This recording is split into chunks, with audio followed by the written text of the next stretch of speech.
বিসমিল্লাহির রহমানির রহিম।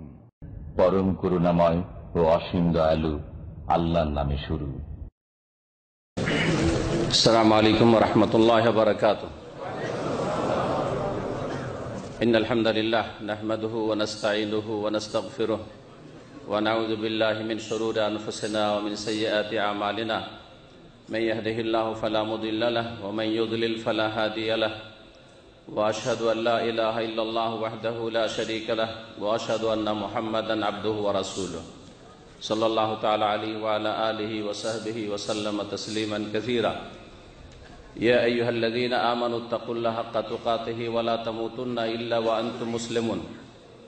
ইয়া আইয়ুহান নাসু তাকু রাব্বাকুমুল্লাযী খালাকাকুম মিন নাফসিন ওয়াহিদাহ ওয়া খালাকা মিনহা যাওজাহা ওয়া বাসসা মিনহুমা রিজালান কাসীরান ওয়া নিসাআ ওয়াত্তাকুল্লাহাল্লাযী তাসাআলুনা বিহি ওয়াল আরহাম ইন্নাল্লাহা কানা আলাইকুম রাকীবা। ইয়া আইয়ুহাল্লাযীনা আমানু তাকুল্লাহা ওয়া কুলু কাওলান সাদীদা ইউসলিহ লাকুম আ'মালাকুম ওয়া ইয়াগফির লাকুম যুনুবাকুম ওয়া মান ইউতি'িল্লাহা ওয়া রাসূলাহু ফাকাদ ফাযা ফাওজান আযীমা। আম্মা বা'দ, ফাইন্না খায়রাল হাদীসি কিতাবুল্লাহ ওয়া খায়রাল হাদী হাদী মুহাম্মাদিন সাল্লাল্লাহু আলাইহি ওয়াসাল্লাম ওয়া শাররাল উমুরি মুহদাসাতুহা ওয়া কুল্লু মুহদাসাতিন বিদআহ ওয়া কুল্লু বিদআতিন দালালা ওয়া কুল্লু দালালাতিন ফিন্নার। আউযু বিল্লাহি মিনাশ শাইতানির রাজীম। ওয়া মিম্মান খালাকনা উম্মাতুন ইয়াহদুনা বিল হক ওয়া বিহি ইয়াদিলুন। শ্রদ্ধেয় উলামায়ে কেরাম, সম্মানিত দ্বীনী ভাই এবং বোন সকল, আল্লাহ পাক রব্বুল আলামিনের অশেষ শুকরিয়া যে আল্লাহ পাক রব্বুল আলামিন আমাদেরকে এই মোবারক দিনে, জুমার দিনে, জুমার সালাতের পরে দাওয়া সেন্টার, ইসলামিক সেন্টার জুবাইলে আল্লাহ এবং তার রাসূল সাল্লাল্লাহু আলাইহি সাল্লামের কথা শোনার জন্য এবং শোনাবার জন্য একত্রিত হওয়ার তৌফিক দান করেছেন। আলহামদুলিল্লাহ। আল্লাহ পাকের প্রশংসা সুন্নতি খুতবায় পেশ করা হয়েছে। তারপরে নবী মুহাম্মদ রাসূলুল্লাহ সাল্লাল্লাহু আলাইহি সাল্লামের হক হচ্ছে তার প্রতি সালাত ও সালাম পেশ করা, তাও করেছি। আর তারপরে আল্লাহ পাকের শুকরিয়া জ্ঞাপন করে মানুষের শুকরিয়া আদায় করা আবশ্যক।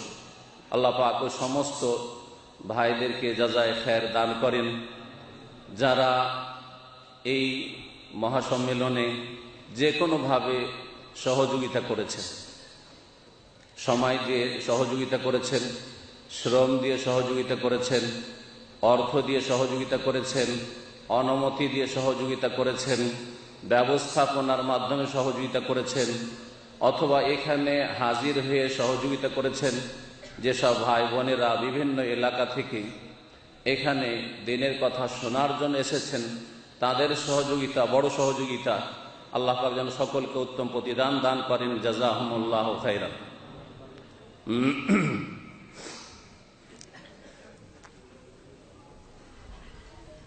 তারপরে বিশেষভাবে শুকরিয়া আদায় করি আমাদের যেসব সম্মানিত দায়ী ভাইয়েরা জুবাইল সেন্টারে রয়েছেন, তাদের আল্লাহ পাক যেন তাদেরকে উত্তম বদলা দান করেন, তাদের নেক আমল কবুল করেন, তাদের দাওয়াতে আল্লাহ পাক বরকত দান করেন এবং আল্লাহ পাক রব্বুল সকলকেই কোরআন সুন্নাহ ভিত্তিক এক হয়ে দাওয়াতি কাজের তৌফিক দান করেন।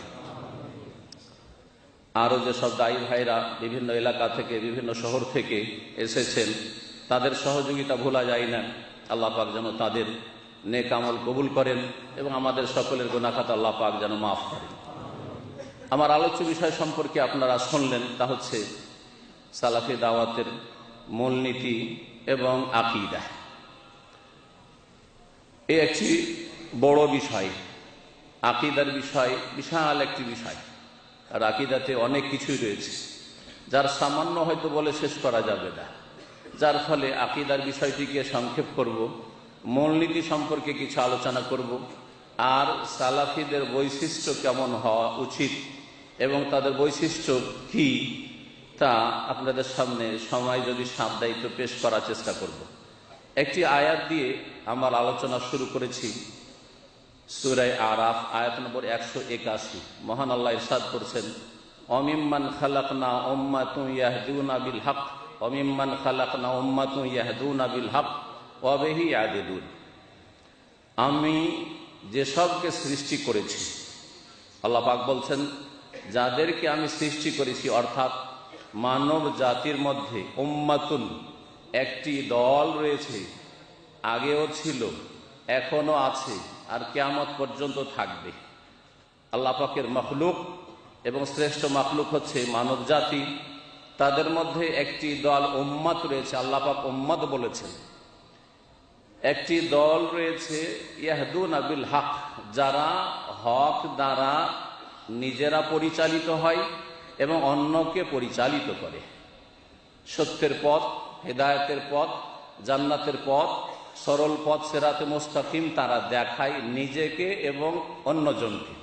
ইয়াহদুনা বিল হক, আল্লাহ পাক প্রশংসা করেছেন এক শ্রেণীর মানুষের। আল্লাহ পাক এই আয়াতে প্রশংসা করেছেন ওয়া বিহি ইয়াদিলুন, এবং হক দ্বারাই তারা বিচার করে, হক দ্বারাই তারা সিদ্ধান্ত পেশ করে, হকের মাধ্যমে, সত্যের মাধ্যমে। আর হক হচ্ছে ওয়াহি, হক হচ্ছে আল্লাহ পাক রব্বুল আলামিন নাযিলকৃত ওয়াহি, যা আম্বিয়া রাসূলগণের মাধ্যমে মানব জাতি পর্যন্ত পৌঁছেছে।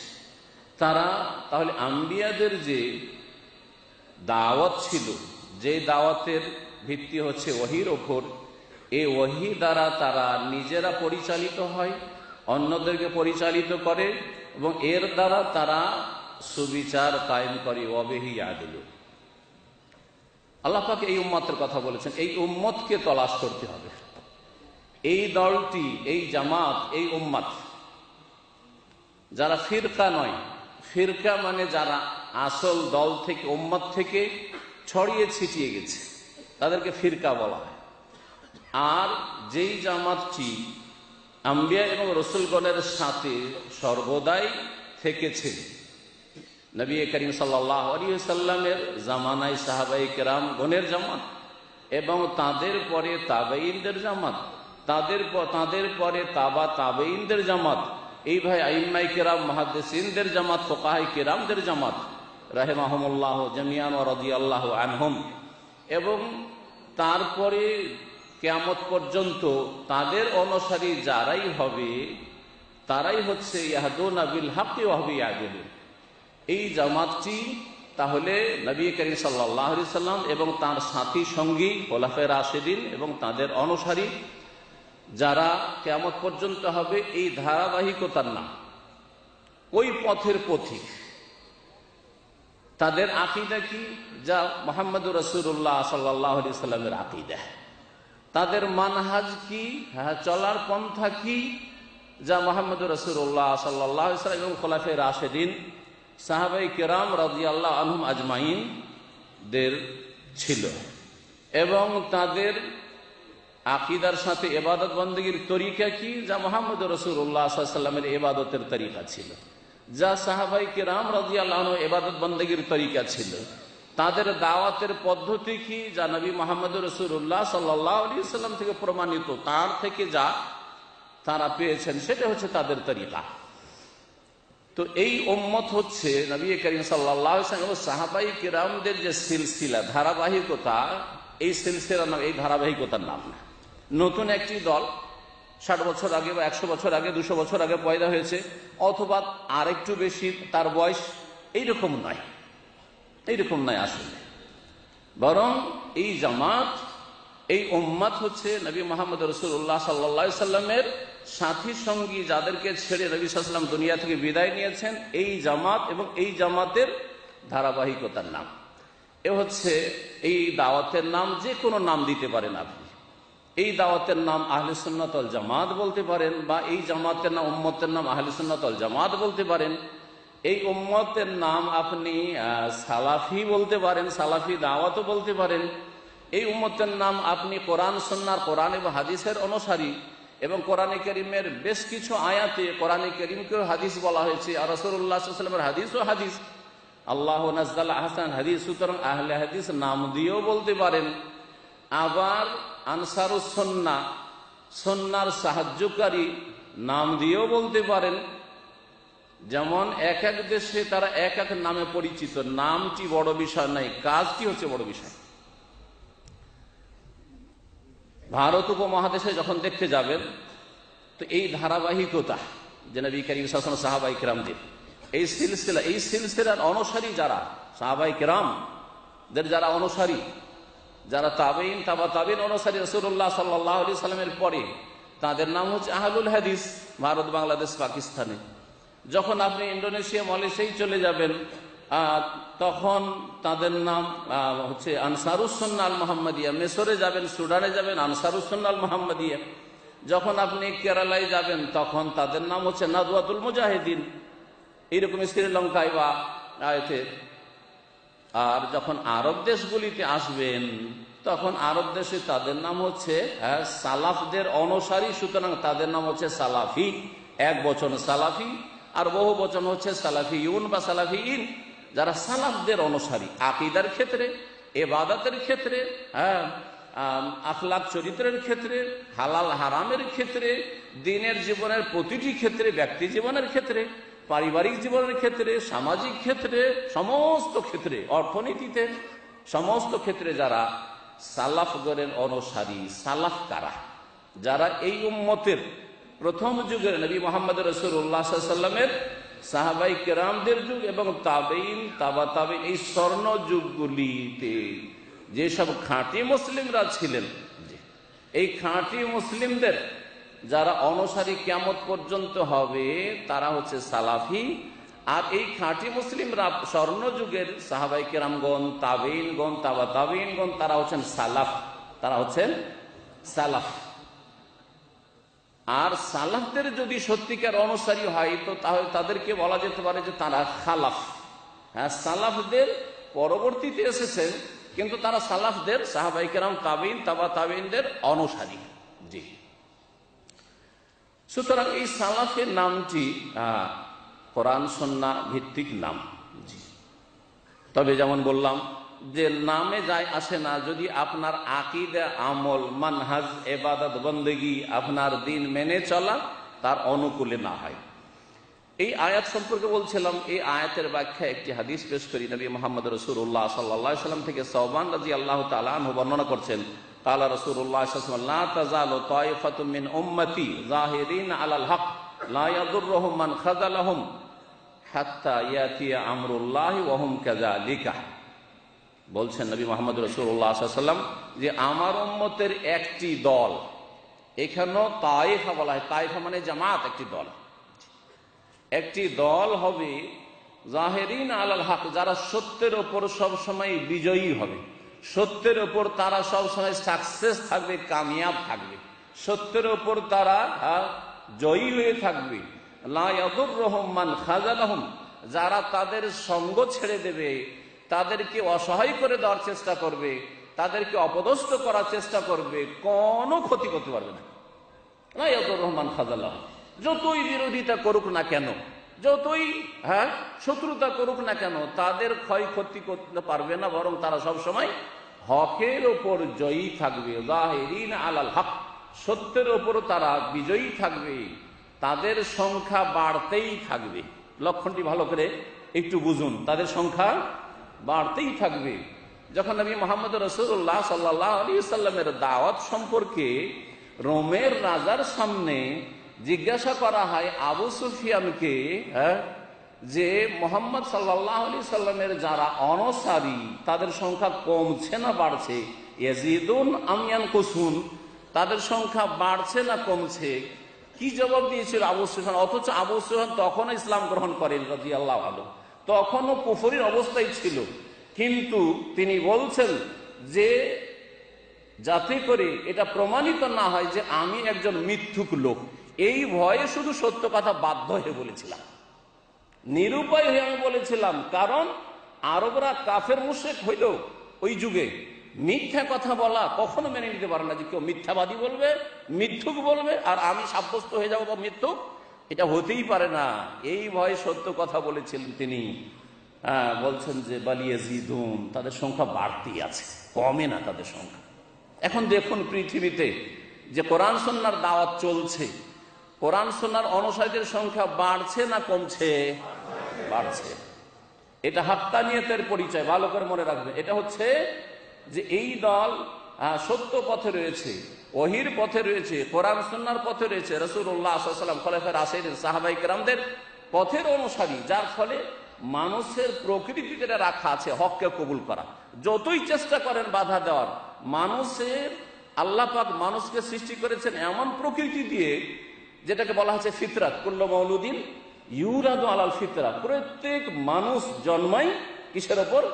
ফিতরাত, হককে কবুল করা। ফিতরাত মানে হচ্ছে ফিতরাতে ইসলাম, যেটা হচ্ছে হক, সত্যকে গ্রহণ করব, এই মন মানসিকতা সকলের থাকে।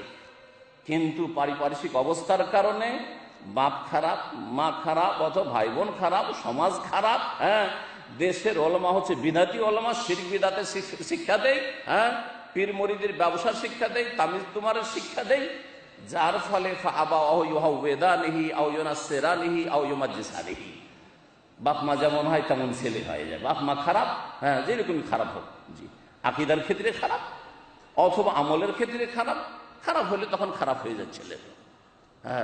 কিন্তু সকলের ঘরে ছেলে মেয়ে যে জন্মায় আলাল ফিতরা, তার আসল প্রকৃতির উপর, সেটা হচ্ছে সত্যকে গ্রহণ করার মতো যোগ্যতা। সত্যকে গ্রহণ করার মতো যোগ্যতা। ইহুদির ঘরেও এরকম ছেলে জন্মায়, আর হিন্দুর ঘরেও জন্মায়, আর সহি আকীদার ঘরেও জন্মায়, আর বদ আকীদা আর শিরক বিদআত যারা কবর মাজারে সিজদা করে তাদের ঘরেও ওই রকমই ফিতরাতের ওপর ছেলে মেয়েরা জন্মায়। তো নবী মুহাম্মদ রাসূলুল্লাহ সাল্লাল্লাহু আলাইহি ওয়াসাল্লাম বলছেন যে তাদের কেউ ক্ষয়ক্ষতি করতে চাইলে, তাদেরকে অপদস্থ করতে চাইলে অপদস্থ করতে পারবে না, হাত্তা ইয়াতি আমরুল্লাহ, যতক্ষণ পর্যন্ত আল্লাহর নির্দেশ না চলে আসে। সেটা হচ্ছে কিয়ামতের নির্দেশ, যে পৃথিবী থেকে সৎ মানুষ শেষ, সৎ মানুষের রূহগুলিকে গ্রহণ করবেন আল্লাহ রাব্বুল আলামিন। অসৎ লোক, শুধু কাফের আর মুনাফিক আর অসৎ লোক, আল্লাহ দ্রোহীরা থেকে যাবে, বদ আকীদার লোক থেকে যাবে, আর তাদের উপর কিয়ামত কায়েম হবে। যেমন এই হাদিসের ব্যাখ্যায় বলেছেন মুহাদ্দিসিন কিরাম, অহম কাযালিকা, এইরকম সত্যের উপর তারা সর্বদা জয়ী থাকবে। সহিহ বুখারী মুসলিমের হাদিস। এই হাদিসের ব্যাখ্যা সম্পর্কে, এই দলটি কোন দল? সবাই কিন্তু এই দলে সামিল হওয়ার চেষ্টা করে, শিরিক করেও এই দলে তারা নিজেকে সামিল করে যে আমরাই এই দলের লোক। বিদআত করেও মনে করে, নবীর তরিকা ছেড়ে দিয়েও মনে করে যে আমরাই হচ্ছি এই দলটি। সবাই দাবি করে, কিন্তু দাবি করলে তার জন্য দলিল পেশ করতে হবে। যদি কোনো জমি জায়গার দাবি করে যে এটা আমার, তাহলে প্রথম সরকার কি বলবে যে তোমার দলিল পেশ করো, প্রুফ পেশ করো যে তোমার নামে আছে, তোমার রেকর্ড আছে, তোমার কাছে কাগজপত্র আছে। জি, তো দলিল দিতে হবে। দলিল হচ্ছে যে আপনি কাল আল্লাহ কাল আর রসুল মানছেন কি মানছেন না। কোরআন এবং সুন্নাহর কথা চোখ বন্ধ করে মানছেন কি মানছেন না। না কোরআন এবং হাদিসের কথা মানার জন্য অমুক ইমাম সাহেব বলবে তাহলে মানবো, অমুক বুজুর্গ সাহেব বলবে তাহলে মানবো, আমার পীরে কিবলা যদি বলেন তাহলে মানবো, আমাদের মুফতি সাহেব কি বলছেন, আমাদের ওলামারা কি বলছেন। তাহলে কোরআন সুন্নাহ মানার জন্য এই শর্ত লাগাচ্ছেন একদল। তারাও মুসলিম, কিন্তু তারা শর্ত সাপেক্ষ কোরআন সুন্নাহ মানবে। আর যারা বিনা শর্তে কোরআন এবং সুন্নাহ, আল্লাহ এবং রাসূলের কথা সাল্লাল্লাহু আলাইহি ওয়াসাল্লাম মানবে, তারাই হচ্ছে এই দলটি, যেই দলটি হকের উপর জয়ী থাকবে। এই দলের লক্ষণ সম্পর্কে সূরা আরাফের আয়াত নম্বর 170 আল্লাহ পাক ইরশাদ করেছেন, ওয়াল্লাযীনা ইউমাসসিকুনা বিল কিতাব, যারা আল কিতাবকে মজবুত করে আঁকড়ে ধরে। ইউমাসসিকুনা বিল কিতাব, আল কিতাব, আল কিতাব যেমন কোরআনে কারীম, তেমনি আল কিতাব হচ্ছে আল্লাহর বিধান, যার মধ্যে রাসূলুল্লাহ সাল্লাল্লাহু আলাইহি ওয়াসাল্লাম হাদিসও শামিল। এর দলিল সম্পর্কে আমি একাধিকবার আলোচনা করেছি যে নবী মুহাম্মদ রাসূলুল্লাহ সাল্লাল্লাহু আলাইহি ওয়াসাল্লামের কাছে একটা ব্যভিচারের ঘটনায় একজন লোক এসে, মুসলিম, বলছেন যে ইকদে বাইনানা বিকিতাবিল্লাহ, আল্লাহর কিতাব দিয়ে আমাদের মাঝে ফয়সালা করুন ইয়া রাসূলুল্লাহ। নবী মুহাম্মদ রাসূলুল্লাহ সাল্লাল্লাহু আলাইহি ওয়াসাল্লাম বললেন যে বিবাহিতর জন্য, বিবাহিতার জন্য রজম, আর অবিবাহিতার জন্য হচ্ছে জালদমিয়াতিন, 100টি বেত্রাঘাত করা। তো এই রজমের কথা কোরআনে কারীমে কোথায় আছে? তাহলে বোঝা কিতাবুল্লাহ মানে শুধু কোরআনে কারীম না, কিতাবুল্লাহ মানে হচ্ছে আল্লাহর নাযিলকৃত বিধান। সেটা কোরআনে কারীমও হইতে পারে, অথবা সেটা রাসূলুল্লাহ সাল্লাল্লাহু আলাইহি ওয়াসাল্লামের হাদিসের ওহী হইতে পারে, দুটোই হচ্ছে ওহী। আল্লামা আলবানী রাহিমাহুল্লাহর উক্তি কিছু বর্ণনা করব সালাফিদের মূলনীতি সম্পর্কে। আয়াতের তাফসীরটা শেষ করি। আল্লাহ পাক বলছেন ওয়াল্লাযীনা ইউমাসসিকুনা বিল কিতাব, যারা কোরআন সুন্নাহকে মজবুত করে ধারণ করে। তাহলে প্রথম হইতে হবে যে আমি কোরআন সুন্নাহকে মজবুত করে ধরবো, কোনো ব্যক্তিকেও ধরবো না, কোনো তরিকাও ধরবো না। আমার কাছে আছে আল্লাহর কিতাব কোরআনে কারীম এবং রাসূলুল্লাহ সাল্লাল্লাহু আলাইহি ওয়াসাল্লামের সুন্নাহ হাদিস রয়েছে। তারপরে খোলাফায়ে রাশিদিনের আদর্শ রয়েছে, কারণ প্রিয় নবী মুহাম্মদ রাসূলুল্লাহ সাল্লাল্লাহু আলাইহি ওয়াসাল্লাম বলেছেন, সুনানে আবু দাউদের হাদিস সহিহ, আলাইকুম বিসুন্নতি ওয়া সুন্নাতিল খুলাফায়ে রাশিদিন আল মাহদিয়িন মিন বাদি, তোমরা আমার আদর্শকে মজবুত করে ধারণ করো, ওয়া সুন্নাতিল খোলাফায়ে রাশিদিনের আদর্শকে মজবুত করে ধারণ করো। আব্দু আলাইহা বিন নওয়াজিজ, মাড়ির দাঁত দিয়ে মজবুত করে আঁকড়ে ধরো যাতে ছুটে না যায়। ওয়া ইয়াকুম মুহদাসাতিল উমুর, নতুন নতুন ধর্মের নামে যেসব কাজ করে থাকে লোকেরা, এই সব থেকে নিজেকে বাঁচিয়ে রাখিও। ফাইন্না কুল্লা মুহদাসাতিন বিদআহ, কারণ প্রত্যেক নতুন কাজ হচ্ছে বিদআত, যার স্থান ইসলামে নেই। আল্লাহ পাক রব্বুল আলামিন তারপর একটি লক্ষণ বলছেন যে কোরআন সুন্নাহকে মজবুত করে ধরার পরে তাদের লক্ষণ হচ্ছে ওয়া আকামুস সালাতা, তারা সালাত কায়েম করবে, নামাজ কায়েম করবে। আর নামাজের গুরুত্ব দেওয়ার ক্ষেত্রে, নামাজের ক্ষেত্রে শক্ত ফতোয়ার ক্ষেত্রে কোরআন সুন্নাহর আলেমরা, সালাফি আলেমরা, সৌদি আরবের আলেমরা, তাদের যে শক্ত ফতোয়া, এইরকম ফতোয়া পৃথিবীতে কোথাও পাবে না। আমাদের দেশের লোকেরা মনে করে, আমরাও মাদ্রাসা পড়ে মনে করতাম যে নামাজ না পড়লে কি হবে, এই লোকটি মেলা ভালো কাজ করে, বাপ মায়ের সেবা করে, বোনগুলির বিয়ে দিল, ভাইদেরকে মানুষ করলো, আর আত্মীয় স্বজনদের খোঁজ খবর রাখে, আর মেলা ভালো কাজ করে, জান্নাত পাবে না কেন, এই সবই জানতাম। কিন্তু সৌদি আরবে আসার পরেই জানলাম যে বেনামাজির ইসলামে কোনো স্থান নেই। লা হাজ্জা ফিল ইসলাম মান তারাকা সালাহ, যে ব্যক্তি নামাজ ছাড়ে, অবহেলা করে, অলসতা করে, পড়ছি অস্বীকার করে নয়, তার কোনো স্থান ইসলামে নেই। তাই আল্লাহ পাক বলছেন যে যারা সত্যিকার নবী মুহাম্মদ রাসূলুল্লাহ সাল্লাল্লাহু আলাইহি সাল্লামের জামাত, যাকে আল্লাহ উম্মত বলেছেন, যাকে জামাত বলা হয়েছে বিভিন্ন হাদিসে, তারা ওয়া আকামুস সালাহ, নামাজ কায়েম করবে। নামাজ না কায়েম করলে মুসলিম থাকে না, নামাজ পড়লে মুসলিম থাকে, আর নামাজ ছেড়ে দিলে মুসলিম থাকে না। 4 ওয়াক্ত নামাজ পড়লেন, ফজর নামাজ পড়লেন না, মসজিদে এসে জুমাতে হাজির, আপনি সকালবেলা থেকে মুসলিম না, সকালবেলা থেকে মুসলিম না। আবার যখন মসজিদে আসলেন, নামাজ পড়লেন, তখন হয়তো আবার মুসলিম হইলেন। আল্লাহ জানে কোন অবস্থায় আপনার মওত হবে, ইসলামের অবস্থায় মওত হবে না কুফরির অবস্থায় মওত হবে। অধিকাংশ পাপীদের ভালো অবস্থায় মওত হয় না। যারা এইরকম জীবনযাপন করে, মাঝে মাঝে নামাজ পড়লাম, মাঝে মাঝে পড়লাম না, মাঝে মাঝে ইসলামে আছে, মাঝে মাঝে কুফরিতে আছি, তাদের ভালো অবস্থায় মওতের তৌফিক আল্লাহ দেন না। ইন্না লা নুযিউ আজরাল মুসলিহিন, নিশ্চয় আমি যারা সংস্কারক মুসলিহ, তাদের প্রতিদানকে, বদলাকে বিনষ্ট করি না। আল্লাহ পাক মুসলিহ বলেছেন, সংস্কারক, রিফর্মার, মুজাদ্দিদ কারা? কাদের দ্বারা সংস্কারের কাজ হবে, সংশোধনের কাজ হবে, ইসলার কাজ হবে, দাওয়াতের কাজ হবে। আর কাদের দাওয়াত সহি? যারা কোরআন সুন্নাহকে আঁকড়ে ধরে এবং 5 ওয়াক্ত নামাজকে প্রতিষ্ঠা করে। নামাজ না থাকলে ইসলাম থাকে না, এই এতেকাদ বিশ্বাস রাখে, তারাই হচ্ছে আসল মুসলিম। আল্লাহ পাক বলেছেন। আল্লামা আলবানী রাহিমাহুল্লাহর কথা বলছিলাম, তিনি সালাফি দাওয়াত সম্পর্কে খুব সুন্দর আলোচনা তার লিখনীতে করেছেন। তার আলোচনা থেকে কিছু শোনাই। তিনি বলছেন যে সালাফি দাওয়াতের 3টি স্তম্ভ রয়েছে। ইসলামের স্তম্ভ 5টি, ইমানের স্তম্ভ হচ্ছে 6টি, কিন্তু সালাফি দাওয়াত, আপনি যে বলছেন আমার দাওয়াতটা হচ্ছে কোরআন সুন্নাহর দাওয়াত, আমার দাওয়াত হচ্ছে রাসূলুল্লাহ সাল্লাল্লাহু আলাইহি ওয়াসাল্লামের দাওয়াত, আমার দাওয়াত হচ্ছে খোলাফায়ে রাশিদিনের দাওয়াত, আমার দাওয়াত হচ্ছে আপনার সাহাবায়ে কেরাম রাদিয়াল্লাহু তাআলা আনহুম আজমাইনদের দাওয়াত। এই যখন দাবি করবেন, তাহলে আপনার মধ্যে এই 3টি স্তম্ভ থাকতে হবে আপনার দাওয়াতে। প্রথম হচ্ছে কোরআনে কারীম। কোরআনে কারীমে আছে এবং কোরআনে কারীম রাসূলুল্লাহ সাল্লাল্লাহু আলাইহি ওয়াসাল্লাম এইভাবেই বুঝেছেন, সাহাবারা এইভাবে বুঝেছেন। তাহলে প্রথম আপনার কাছে কোরআনে কারীমের সামনে আর কোনো কথা লাগবে না। তাআলা আল্লাহ কি বলেছেন এটা আপনাকে দেখতে হবে। মহান আল্লাহ কোরআনে কারীম সম্পর্কে বহু আয়াত কোরআনে কারীমে রয়েছে। তার মধ্যে একটি আয়াত পেশ করি সূরা ফুরকানের শুরুতে আল্লাহ বলছে তাবারাকাল্লাযী নাযালাল ফুরকানা আলা আবদিহি লিয়াকুনা লিল আলামিনা নাযীরা। বরকতময় সেই সত্তা যিনি আল ফুরকান, হক এবং বাতিলের মাঝে, সত্য এবং মিথ্যার মাঝে, ভেজালের দাওয়াত আর সত্য খাঁটি দাওয়াতের মাঝে পার্থক্য করার জন্য আল্লাহ পাক আল ফুরকান নাযিল করেছেন তার প্রিয় বান্দা মুহাম্মদ রাসূলুল্লাহ সাল্লাল্লাহু আলাইহি সাল্লামের উপর, লিয়াকুনা লিল আলামিনা নাযীরা, যাতে করে বিশ্ব জগতের সকলের জন্য তিনি সতর্ক সাবধানকারী নবী রাসূল হন। তো কোরআন কারীমকে আল্লাহ পাক কেন নাযিল করেছেন? ফুরকান, হক এবং বাতিলের মাঝে পার্থক্য করে দেওয়ার জন্য। এই কোরআনে কারীম দিয়ে বহু জাতিকে আল্লাহ পাক সম্মানিত করেন আর বহু জাতিকে আল্লাহ পাক অপদস্থ লাঞ্ছিত করেন। সহিহ মুসলিমের হাদিস, ওমর ইবনে খাত্তাব রাদিয়াল্লাহু তাআলা আনহু বর্ণনা করছেন, আন্না নবী সাল্লাল্লাহু আলাইহি ওয়াসাল্লাম قال ইন্নাল্লাহ ইয়ারফাউ বিহাযাল কিতাব আকওয়ামান। এই কোরআনে কারীম দিয়ে বহু জাতিকে আল্লাহ পাক সম্মানিত করেছেন।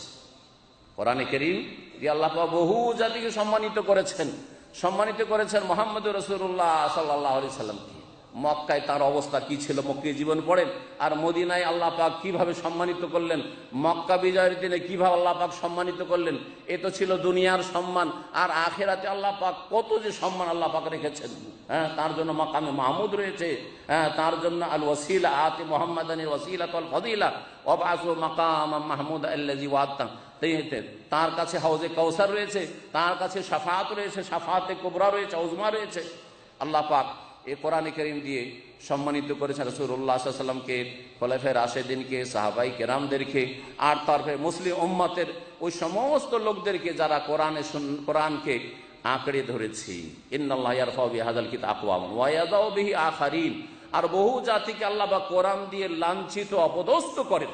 যারা কোরআনে কারীমের দাওয়াতকে অবজ্ঞা করেছে, অস্বীকার করেছে, যারা তা পালন করেননি, তা পালনে শিথিলতা করেছে, অবহেলা করেছে, কোরআনে কারীম বরকতের জন্য বাড়িতে রেখেছে, তাবিজের জন্য ব্যবহার করে, কোরআনে কারীমকে মৃতদের জন্য ব্যবহার করে। আমাদের দেশের মানুষরা অধিকাংশই কোরআনে কারীমের প্রয়োজন বোধ করে মতের সময় থেকে, তারপরে সারা জীবন না। 60 বছর বাঁচলো, কোরআনের কোনো প্রয়োজন নেই। যখন মরার সময় আসলো তখন চারিদিক থেকে ঘিরে নিয়ে কোরআন পাঠ, ইয়াসিন পাঠ করে, ইয়াসিন পাঠ করো শুরু করতে হবে, এই জন্য কোরআন। আর মরে গেল তখন কোরআন পড়া, যতক্ষণ দাফন না হইল এই বিদাতি তরিকার কোরআন পড়া চলতেই আছে। কোনো প্রমাণ দিতে পারবেন যে নবী মুহাম্মদ রাসূলুল্লাহ সাল্লাল্লাহু আলাইহি ওয়াসাল্লামের মৃত মোবারক দেহর পাশে নবী সাল্লাল্লাহু আলাইহি ওয়াসাল্লাম বিবিগণ কোরআন তেলাওয়াত করেছেন? না তার আগেই করেছেন, মৃত্যুর আগে না মৃত্যুর পরে? প্রমাণ দিতে পারবেন? তাহলে প্রমাণ নাই, আর করে যাচ্ছেন, আর সওয়াবের আশায় করে যাচ্ছেন, জান্নাতে পাঠাবার আশায় করে যাচ্ছেন। নবী সাল্লাল্লাহু আলাইহি ওয়াসাল্লামের জীবদ্দশায় তার আপনজন, তার স্ত্রী মারা গেছে, তার মেয়েরা 3 জন মেয়ে মারা গেছেন, সাহাবীরা অনেকে মারা গেছেন। কারো পাশে বসে কোরআন পড়া, অথবা কারো ইন্তেকালের পরে কোরআন পড়ে যে কোরআন খানি করে বক্সা দাও, জান্নাতে পাঠাবার ব্যবস্থা করো, ইসালে সওয়াব রেসানির ব্যবস্থা করো, কুল খানি করো, ফাতিহা খানি করো, এগুলি কি কোথাও পেয়েছেন কোরআন হাদিসে? তলাশ করা তো দরকার মনে করেন না? আর যারা তলাশ করে তাদের কথা তো শোনার প্রয়োজন মনে করেন না, তাহলে হিদায়াত কোত্থেকে আসবে? আল্লাহ পাক যেন বুঝার তৌফিক দান করেন। তো আমাদের দেশের অধিকাংশ মানুষেরা, পয়সাওয়ালারা কেন কোরআন শেখায় না? কারণ কোরআনে সারা জিন্দগি প্রয়োজন হলো না, কোনো দরকার হলো না। মতের পরে দরকার হবে, আর ভাড়াটা হুজুর পাওয়া যাচ্ছে, হাফেজ পাওয়া যাচ্ছে, অসুবিধাটা কি? ভাড়া করে নিয়ে চলে আসবো। যে যত পয়সা দিয়ে তার বাড়ি বেশি ভিড়ভাড় দেখবেন মোল্লাদের বগলে কোরআন নিয়ে। এই হচ্ছে আমাদের দেশের মুসলিম সমাজের অধিকাংশ লোকের অবস্থা। আল্লাহ পাক যেন সকলকে হেদায়েতের দিকে ফেরার তৌফিক দান করেন। বহু জাতিকে আল্লাহ পাক কোরআন দিয়ে লাঞ্ছিত করে। কোরআন ঘরে আছে, কোরআনের হক আদায় করে না। কোরআন তাদের কাছে আছে, কোরআনের হক আদায় হয় না। না কোরআনের শিক্ষা আছে, না কোরআনে কারীমের প্রতি আমল আছে, না কোরআনে কারীমের আকীদা তাদের আছে, না কোরআনে কারীমের দাওয়াত আছে, না কোরআনে কারীমের চর্চা রয়েছে। আর খুব বেশি যদি খেদমত করে তো কোরআন হাফেজ বানিয়ে দিল, বিশাল ব্যাপার করে দিল। কোরআনের কারি সাহেব বানিয়ে দিয়েছে, অনেক বড় ব্যাপার স্যাপার করে দিয়েছে, এই রকমের ধারণা। তাহলে কি করে সম্মানিত হবেন এই কোরআনে কারীম দিয়ে? বরং লাঞ্ছনা আমাদের ওপর থেকে দূর হবে না। আল্লাহ পাক যেন বোঝার তৌফিক দান করেন। তো সালাফি দাওয়াতের প্রথম যে খুঁটি সেটা হচ্ছে কোরআনে কারীমকে ভিত বানাইতে হবে। 2 নম্বর সেটা হচ্ছে as-সুন্নাহ সাহিহা, সহি সুন্নাত। জি, হাদিসের ক্ষেত্রে সহি কথা অবশ্য লাগাইতে হবে, কারণ হাদিসের মধ্যে দুর্বল, জাল, মওযু, মুনকার মেলা রকমের এমন হাদিসের ছড়াছড়ি, যেই হাদিসগুলির কোন ভিত্তি নবী মুহাম্মদ রাসূলুল্লাহ সাল্লাল্লাহু আলাইহি ওয়াসাল্লাম থেকে নেই, প্রমাণিত নয়, সাব্যস্ত নয়, আর সেগুলির ওপর অধিকাংশ লোকের আমল আছে। অধিকাংশ বিদাতগুলির পিছনে যা কাজ করেছে তা হচ্ছে জাল জয়ীফ হাদিস। যে কোনো বিদাতের পিছনে দেখবেন যে কিছু জাল জয়ীফ হাদিস অবশ্যই পাবেন। আর যারা এই সালাফি দাওয়াত থেকে দূরে সরে আছে, তাদের কাছে এই সবের কোনো পার্থক্য নেই। হাদিস শরীফে আছে বললেই হইল, বর্ণিত আছে বললেই হইল, হ্যাঁ হুজুরে পাক বলেছেন বলে দিলেই হইল, ব্যাস। আর দেখা দেখি না কোন কিতাবে আছে, সহি না জয়ীফ না জাল, কিছুই দেখার প্রয়োজন নেই। সালাফি দাওয়াতের দ্বিতীয় স্তম্ভ হচ্ছে যে সহি সুন্নাত, সহি হাদিস জানবেন, মানবেন, তার বাস্তবায়ন করবেন। এই বিষয়টি অত্যন্ত জরুরি। এই জাল জয়ীফের ছড়াছড়ির যুগে আল্লাহ পাক রব্বুল আলামিন যেন আমাদেরকে সহি সুন্নাহ মোতাবেক আমল করার তৌফিক দান করেন। প্রিয় নবী মুহাম্মদ রাসূলুল্লাহ সাল্লাল্লাহু আলাইহি ওয়াসাল্লাম একটি হাদিস শোনাই, বলছেন তিনি, তারাকতু ফিকুম আমরাইন, তোমাদের মাঝে দুটো জিনিস ছেড়ে যাচ্ছে। দুটো জিনিসের কথা বলেছে, দুটো বিষয় ছেড়ে যাচ্ছি। লাম তাদিল্লু মা তামাসসাকতুম বিহিমা, অতদিন পথভ্রষ্ট হবে না যতদিন তোমরা ওই দুটোকে মজবুত করে ধরে থাকবে। কিতাব আল্লাহ, একটি হচ্ছে আল্লাহর কিতাব কোরআনে কারীম, ওয়া সুন্নাত রাসূলিহি, বা কোন কোন হাদিসে ওয়া সুন্নতি, তার রাসূলের সুন্নাত বা তার আমার সুন্নাত, নবী মুহাম্মদ রাসূলুল্লাহ সাল্লাল্লাহু আলাইহি ওয়াসাল্লামের সুন্নাত মানে হাদিস, তিনি যা বলেছেন, তিনি যা করেছেন, তিনি যেসব কথা সাহাবায়ে কেরামরা কাজ করেছেন সেগুলির স্বীকৃতি দান করেছেন। মুয়াত্তা মালিকের হাদিস। এইরকমই মুস্তাদরাক হাকিমে রয়েছে যে লাম তাদিল্লু মা ইন তামাসসাকতুম বিহিমা কিতাবাল্লাহ সুন্নাহ ওয়া লা ইয়াতাফাররাকা হাত্তা ইয়ারিদা আলাইয়াল হাউজ, আর এই কোরআন সুন্নাহ আমার থেকে পৃথক হবে না যতক্ষণ পর্যন্ত হাউজে আমার কাছে না পৌঁছে যায়। কোরআন সুন্নাহর অনুসারীরা নবী মুহাম্মদ রাসূলুল্লাহ সাল্লাল্লাহু আলাইহি ওয়াসাল্লামের হাউজের কাছে যেতে পারবে আর হাউজে কাউসারের পানি পাবে। এই মর্মে সহিহ বুখারী মুসলিমে প্রসিদ্ধ হাদিস রয়েছে। অনেকে যাচ্ছে নবী সাল্লাল্লাহু আলাইহি ওয়াসাল্লামের কাছে, আর যাওয়ার পরে সেখানে হাউজ কাউসারের পানি পাচ্ছে, একবার পান করলে আর পিপাসা লাগবে না হাউজে কাউসারের পানি। তারপরে কিছু লোক হঠাৎ করে আসলো, যখন আসলো ফেরেশতারা বাধা দেওয়ার চেষ্টা করলো, হ্যাঁ ইউহালুদুনি, আমার সামনে এসে আর সৃষ্টি করে দেওয়া হলো, ধাক্কা দিয়ে সরিয়ে দেওয়া হচ্ছে তাদেরকে, হাউজে কাউসার আসতে দেওয়া হচ্ছে না। নবী মুহাম্মদ রাসূলুল্লাহ সাল্লাল্লাহু আলাইহি ওয়াসাল্লাম বলবেন, ওসাই হাবি, ওসাই হাবি, আমার সাথী সঙ্গী এরা, আমার দলের লোক, আসতে দাও ফেরেশতারা, আসতে দাও। নবী সাল্লাল্লাহু আলাইহি ওয়াসাল্লাম যখন এই কথা বলবেন, তখন ফেরেশতারা জবাব বলবেন, এই নবী সাল্লাল্লাহু আলাইহি ওয়াসাল্লাম এই কথাকে শুনবেন তারা, হ্যাঁ মেনে নেবেন যে যাক নবী যখন বলছেন আসতে দি, আসতে দি, না বলবেন ইন্নাকা লা তাদরি মা আহদাসু বাদাকা, আরে আপনি জানেন না যে আপনার ইন্তেকালের পরে এরা ধর্মের নামে কি নতুন নতুন কাজ করেছে, কত যে নতুন নতুন কাজ করেছে। আপনার তরিকার লোক না, এদের কপালে দাগ পড়ে আছে, এরা নামাজ পড়েছে, উযুর অঙ্গগুলি চমকিছে, আপনি মনে করছেন এগুলো আমার সাথীর সঙ্গে এই লক্ষণ দেখে, কিন্তু এরা বিদাতি নামাজি ছিল, বিদাতি তরিকায় নামাজ পড়েছে। জি হ্যাঁ, শুরু করেছে বিদাত দিয়ে, শেষ করেছে বিদাত দিয়ে, সারা জীবনে বিদাত আর বিদাত, মিলান আর কিয়াম আর শবে বরাত আর এই মাজার আর ইত্যাদি ইত্যাদি শিরক বিদাতে এরা লিপ্ত ছিল। মা আহাদাসু বাদাকা মিনা শিরকি ওয়াল বিদআহ, এরা কি যে শিরক বিদাত করেছে আপনার নিয়ে আসা দিন ছেড়ে দিয়ে আপনি জানেন না। নবী মুহাম্মদ রাসূলুল্লাহ সাল্লাল্লাহু আলাইহি ওয়াসাল্লাম তখন বলবেন ফেরেশতাদেরকে, ফাসুহকান সুহকান লিমান গায়্যারা বাদি, দূরে সরিয়ে দাও, তাড়িয়ে দাও এদেরকে যারা আমার পরে আমার নিয়ে আসা দিনকে পরিবর্তন করে দিয়েছে, বদলে দিয়েছে। 3 নম্বর স্তম্ভ হচ্ছে সালাফি দাওয়াতের যে আপনি কোরআন সুন্নাহকে বুঝবেন আপনার দৃষ্টিভঙ্গিতে না। অধিকাংশ লোক এখানে গোমরাহ হয়েছে। কোরআন সুন্নাহকে বুঝবেন আপনি সালাফে সালেহিনদের দৃষ্টিভঙ্গিতে। এই কোরআনে কারিমের আয়াতটি অথবা রাসূলুল্লাহ সাল্লাল্লাহু আলাইহি ওয়াসাল্লাম এই হাদিসটি খোলাফায়ে রাশেদিন কিভাবে বুঝেছেন, আবু বকর কিভাবে বুঝেছেন, ওমর কিভাবে বুঝেছেন, ওসমান কিভাবে বুঝেছেন, আলী কিভাবে বুঝেছেন, অন্যান্য আশরায়ে মুবাশশিরা কিভাবে বুঝেছেন, বদরি সাহাবীরা কিভাবে বুঝেছেন, হ্যাঁ মুহাজিরিনরা কিভাবে বুঝেছেন, আনসাররা কিভাবে বুঝেছেন, আর তারপরে তাবেঈনরা, হ্যাঁ বড় বড় উলামায়ে কেরাম আইম্মায়ে কেরাম ছিলেন তাবেঈনদের মধ্যে, তারা কিভাবে বুঝেছেন, চার ইমাম, ইমাম আবু হানিফা, শাফি, মালিক, আহমদ রাহিমাহুমুল্লাহ, তারা কি দৃষ্টিভঙ্গি নিয়ে এই আয়াতের অর্থ বুঝেছেন, এই হাদিসের অর্থ বুঝেছেন, তাদের দৃষ্টিভঙ্গিটাকে সামনে রাখতে হবে। সালাফদের দৃষ্টিভঙ্গি নিয়ে কোরআন এবং হাদিসকে বোঝার চেষ্টা করতে হবে। এই এমন একটি বিষয়, এটি হচ্ছে সালাফি দাওয়াতের এমন একটি বৈশিষ্ট্য যা অন্য কোনো দাওয়াতে, অন্য কোনো জামাতে, অন্য কোনো দলে পাবেন না আপনি। আর যার ফলে গুমরাহি হয়েছে, সেটা পুরাতন যুগের বিভিন্ন ফিরকা দল উপদলে হোক, অথবা বর্তমান যুগের বিভিন্ন দল উপদল ফিরকা গুমরাহ দলগুলিতে হোক, অথবা কিয়ামত পর্যন্ত যেসব গুমরাহরা আসবে, গুমরাহ দলগুলি আসবে, সেগুলির মধ্যে হোক, তাদের মধ্যে এই বৈশিষ্ট্য নেই। তারাও কোরআনের কথা বলে, তারাও রাসূলুল্লাহ সাল্লাল্লাহু আলাইহি ওয়াসাল্লাম হাদিসের কথা বলে, হ্যাঁ, কিন্তু কোরআন স্বাধীনভাবে বোঝার চেষ্টা করে। সাহাবীরা কিভাবে বুঝেছেন ওটা দেখার বিষয় নয়। তারা সাহাবায়ে কেরামদের সামনে কোরআন নাযিল হচ্ছে, আয়াতগুলির উপর তারা আমল করেছেন না করেননি? কম করেছেন আমাদের চাইতে না বেশি? আমাদের চাইতে বেশি করেছেন। তাহলে তারা যেইভাবে বুঝেছেন, যেইভাবে আমল করেছেন, ওইভাবে আপনাকে বুঝতে হবে না? জি হ্যাঁ, ওই দৃষ্টিভঙ্গি থেকে বুঝতে হবে। যদি বলেন না না না না এটার অর্থ এইরকম, অথচ এই অর্থের হদিস কোনো সাহাবী থেকে পাওয়া যাচ্ছে না, কোনো তাবেঈ থেকেও পাওয়া যাচ্ছে না, আর আপনি এই রকমের ব্যাখ্যা করছেন, কোরআনে কেবল তাফসীর করছেন, কোরআন আয়াতের অথবা হাদিসের আপনি ব্যাখ্যা করছেন, যেটা অপব্যাখ্যা, যেটাকে তাহরিফ বলা হয়। কোরআনে কারিমের শব্দ তো বদলাতে পারেনি বিদআতপন্থীরা, কিন্তু তারা অর্থ বিকৃত করেছে, অর্থে তারা রদবদল করার চেষ্টা করেছে।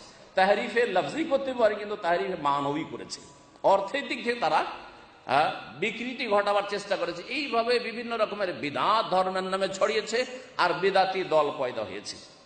প্রাচীন যুগে খারেজি পয়দা হওয়া, তারপরে আপনার রাফেজি পয়দা হওয়া, আর তারপরে যতগুলি জাহমিয়া আর মুতাজিলা আর যত জবরিয়া, কাদরিয়া, যত ফিরকা, এই ফিরকাগুলি গুমরাহ হয়েছে শুধু এই পয়েন্টটিতে, তারা কোরআন এবং হাদিসকে স্বাধীনভাবে বুঝবো, যুক্তি দিয়ে বুঝবো।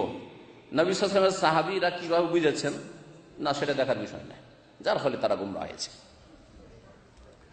এইরকমই নতুন যুগের কথা বলি, বর্তমান যুগে যতগুলি ফিরকা গুমরাহির শিকার হয়েছে, আংশিক হোক অথবা পুরাপুরি হোক, কেউ আংশিক গুমরাহির শিকার আর কেউ পুরোপুরি গুমরাহির শিকার, এই দলগুলি ঠিক এইভাবেই গুমরাহ হয়েছে।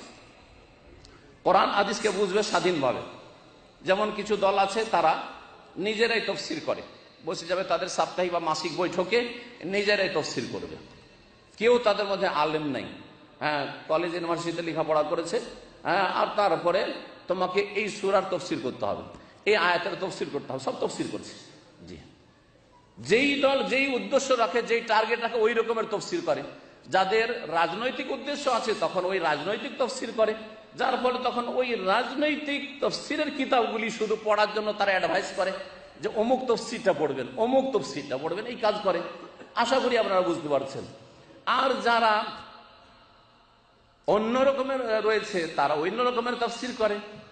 যেমন যারা বিভিন্ন রকমের বেদাতি জিকির আজকারে রয়েছে, তখন ওই জিকির আজকারের আয়াতগুলি, আর তারপরে এই ধরনের তাজকিয়া নফস, আত্মার পরিশুদ্ধির আয়াতগুলিকে তারা ওই সুফিদের সুফিয়ানা তাফসীর করে, বিদাতি সুফিদের তাফসীর করে, সাহাবায়ে কেরামদের তাফসীর তখন তারা করে না।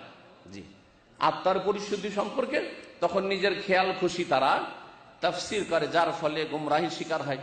আর একটি দলের কথা বলা অত্যন্ত জরুরি, যেটা আজকালকার জামানে মুসলিমদের মধ্যে বড় ফিতনা, সেটা হচ্ছে খারেজি। পুরাতন যুগের খারেজি আর নতুন যুগের খারেজি।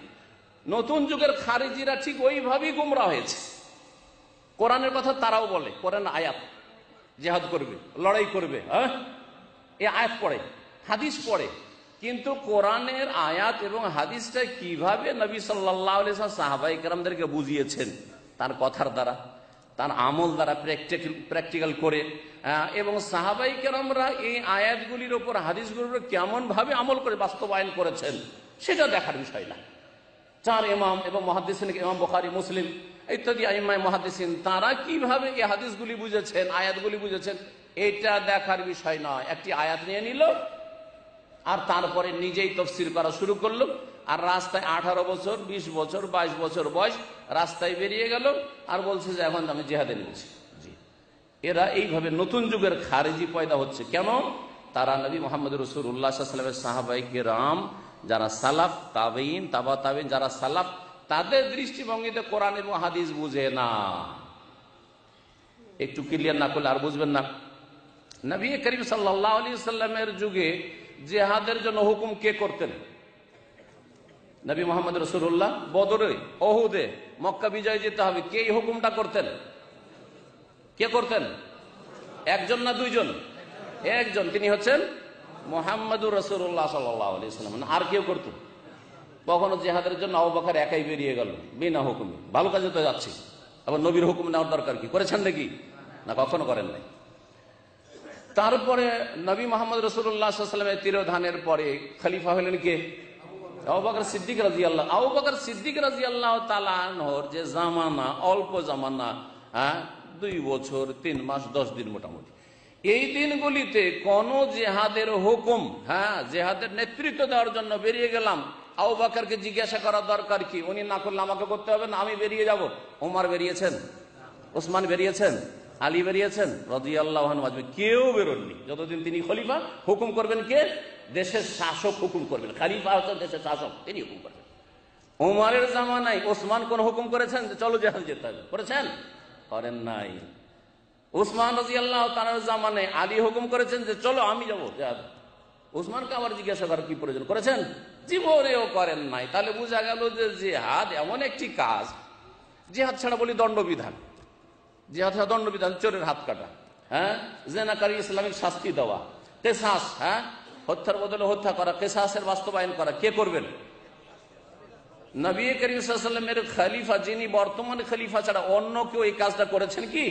না, করেননি। তাহলে বোঝা গেল যে দণ্ডবিধান হোক অথবা জিহাদ ফি সাবিলিল্লাহ হোক, এই যে সম্বোধনগুলি আল্লাহ কোরআনে করেছেন, যে আল্লাহর রাস্তায় জিহাদ করো, বা হাদিসে রাসূলুল্লাহ সাল্লাল্লাহু আলাইহি ওয়াসাল্লাম করেছেন,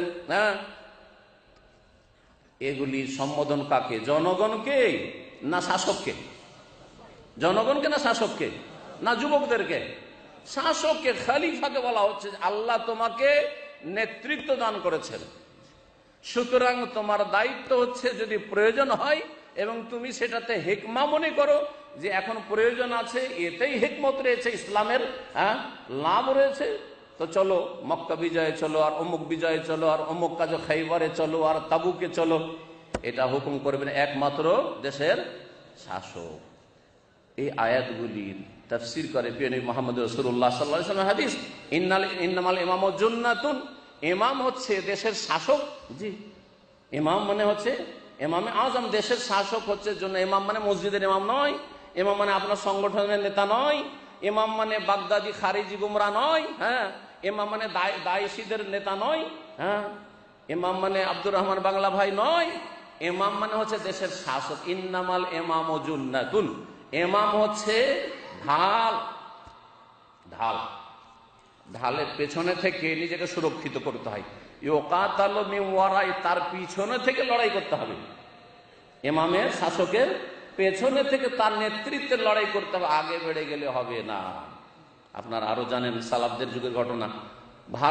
ভারতে সিন্ধু প্রদেশে জিহাদের জন্য কে গিয়েছিলেন? কে গেছিলেন? তার নাম কি? মোহাম্মদ বিন কাসেম রাহিমাহুল্লাহ, জি, তিনি গিয়েছিলেন। হুকুম হাজ্জাজ বিন ইউসুফ, জালেম শাসক, খুনি শাসক, তারপর তার হুকুমে গেছে। যখন হুকুম এলো ফিরে এসো, ব্যাক করো, তুমি ফিরে আসো, এই কথা বলেননি যে আমি ভালো কাজ আছে কেন ফিরে যাব? কেন ফিরে যাব তোমার কথায়?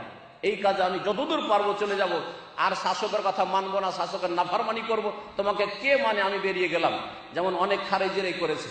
দেশের শাসক যখন বললো ফিরে আসো, বলছে না ফিরে যাব না, তোমার ন্যাশনালিটি থাকলো, তোমার পাসপোর্ট জ্বালিয়ে দিলাম, দরকার নেই, তোমার দেশে ফিরে যাব না, আমি এখানেই থাকবো। তাহলে এইখানেই পার্থক্য হয়ে যাচ্ছে যে এরা সালাফি নয়, সালাফদের অনুসারে এরা হচ্ছে খারেজি। এরা হচ্ছে খারেজি। খারেজি মানে ইসলাম থেকে বেরিয়ে যাওয়া নয়, বিষয়টিতে ইখতিলাফ রয়েছে যে খারেজি ইসলাম থেকে পুরোপুরি বেরোবে কি বেরোবে না, কিন্তু মুসলিমদের জামাত থেকে বেরিয়ে গেল, মুসলিম শাসকের আনুগত্য থেকে বেরিয়ে গেল, রাসূলুল্লাহ সাল্লাল্লাহু আলাইহি ওয়াসাল্লাম এবং সাহাবায়ে কেরামদের মানহাজ থেকে বেরিয়ে গেল, তাদের তরিকা থেকে বেরিয়ে গেল। সুতরাং তারা হচ্ছে গোমরাহ, পথভ্রষ্ট। আল্লাহ পাক যেন এদের অনিষ্ট থেকে আপনাদের সকলের হেফাজত করেন। আল্লাহ পাক রব্বুল আলামিন যেন কোরআন সুন্নাহর দাওয়াতের প্রচার প্রসারে তৌফিক দান করেন এবং এইরকম যারাই গুমরাহির শিকার হয়েছে তাদের অনিষ্ট থেকে আল্লাহ পাক হেফাজত করেন। বলছিলাম যে কোরআন সুন্নাহকে বুঝতে হবে সালাফ সালেহিনের দৃষ্টিভঙ্গিতে। সালাফে সালেহিনরা এক উম্মতকে এক রাখতে চেয়েছিলেন না বহু উম্মতে ভাগ করতে চেয়েছিলেন?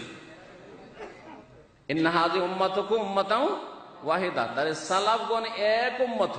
ইমাম আবু হানিফা, শাফেঈ, মালিক, আহমদ চার ইমাম হলেও তারা ইসলামকে চার ভাগে ভাগ করেন।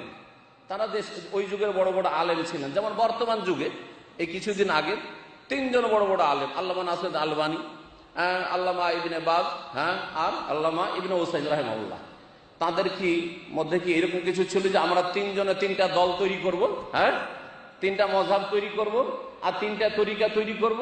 এটার কি কোনো প্রমাণ আছে? যেমন প্রমাণ এই সব উলামায়ে কেরাম থেকে নেই, ঠিক তেমনই প্রমাণ চার ইমাম আবু হানিফা, শাফি, মালিক, আহমদ রাহিমাহুল্লাহ থেকে নেই। তারা সকলেই একই দিনের খাদেম ছিলেন, একই দিনের তারা খাদেম ছিল। তাদের উদ্দেশ্য ছিল যেই দিনের উপর রাসূলুল্লাহ সাল্লাল্লাহু আলাইহি ওয়াসাল্লাম ছেড়ে গেছেন সেই দিনের খেদমত করা, উম্মতকে চার ভাগে ভাগ করা না।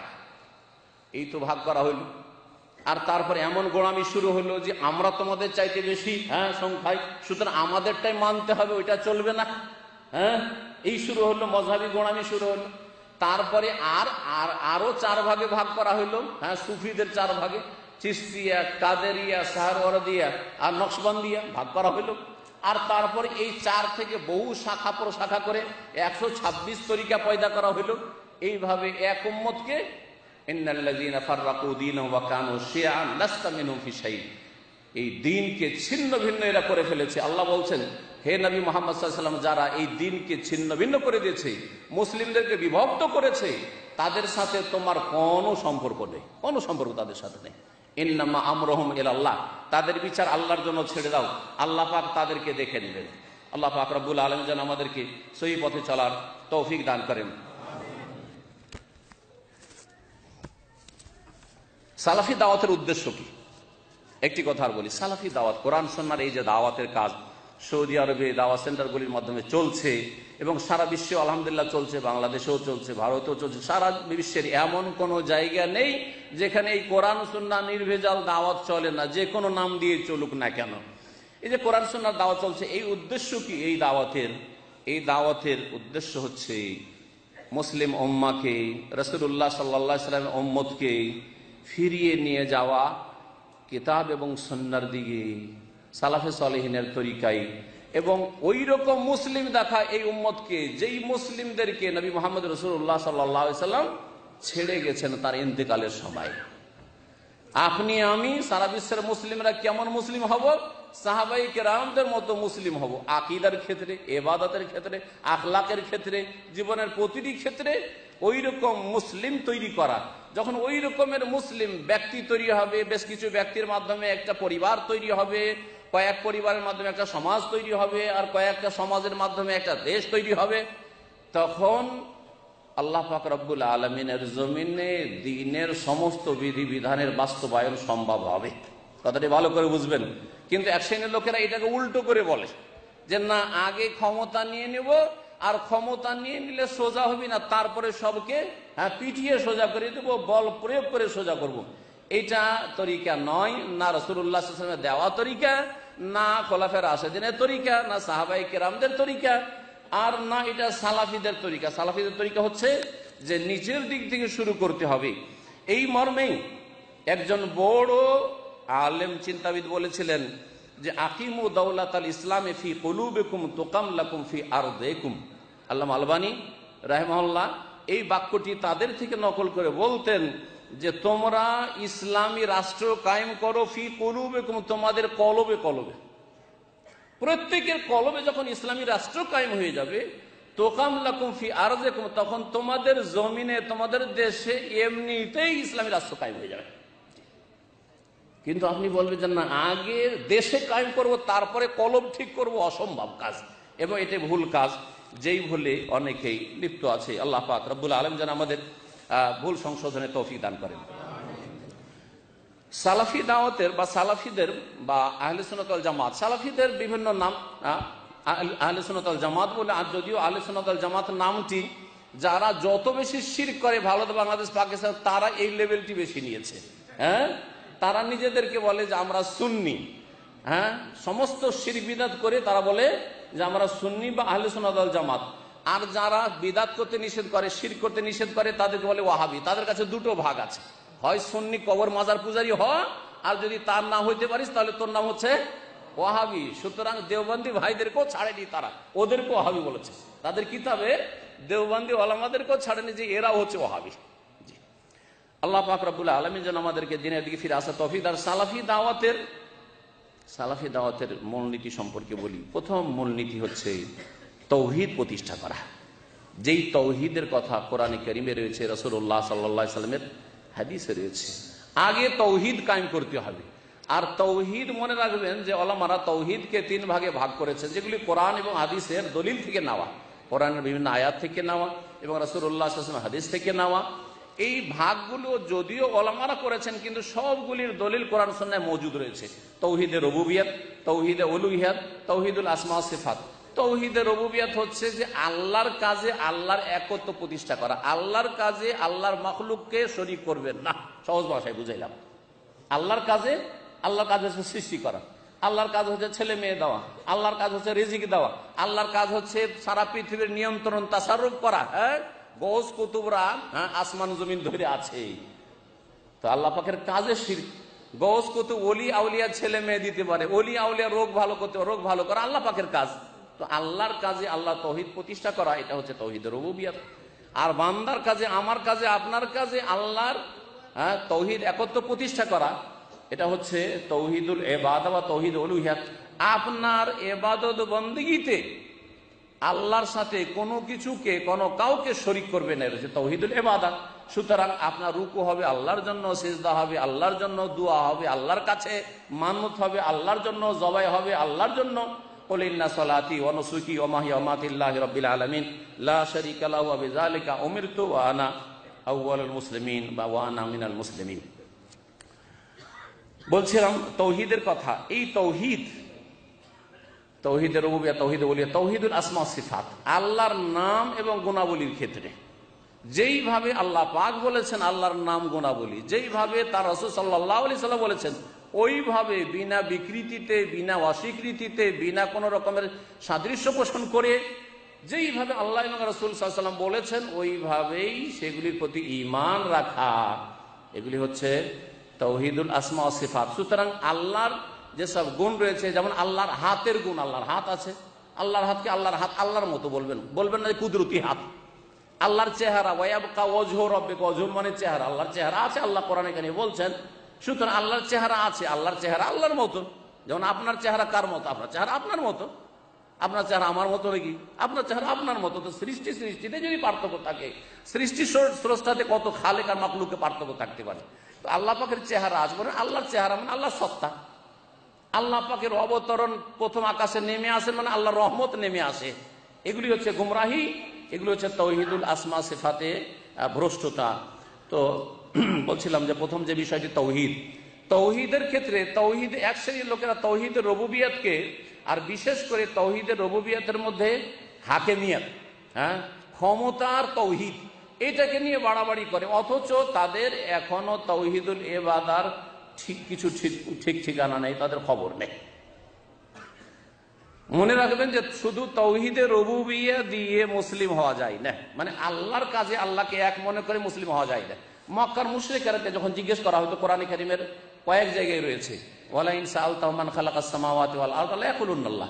মক্কার মুশরিকদেরকে যখন জিজ্ঞেস করা হতো যে আসমান জমিন কে সৃষ্টি করেছে, তারা কি বলতো? আল্লাহ সৃষ্টি করেছে। তাহলে আল্লাহর রুবুবিয়তকে তারা মানত, আল্লাহ রিজিক দেওয়াকে মানত, আল্লাহ হায়াত মৌতের মালিক আল্লাহকে মানত।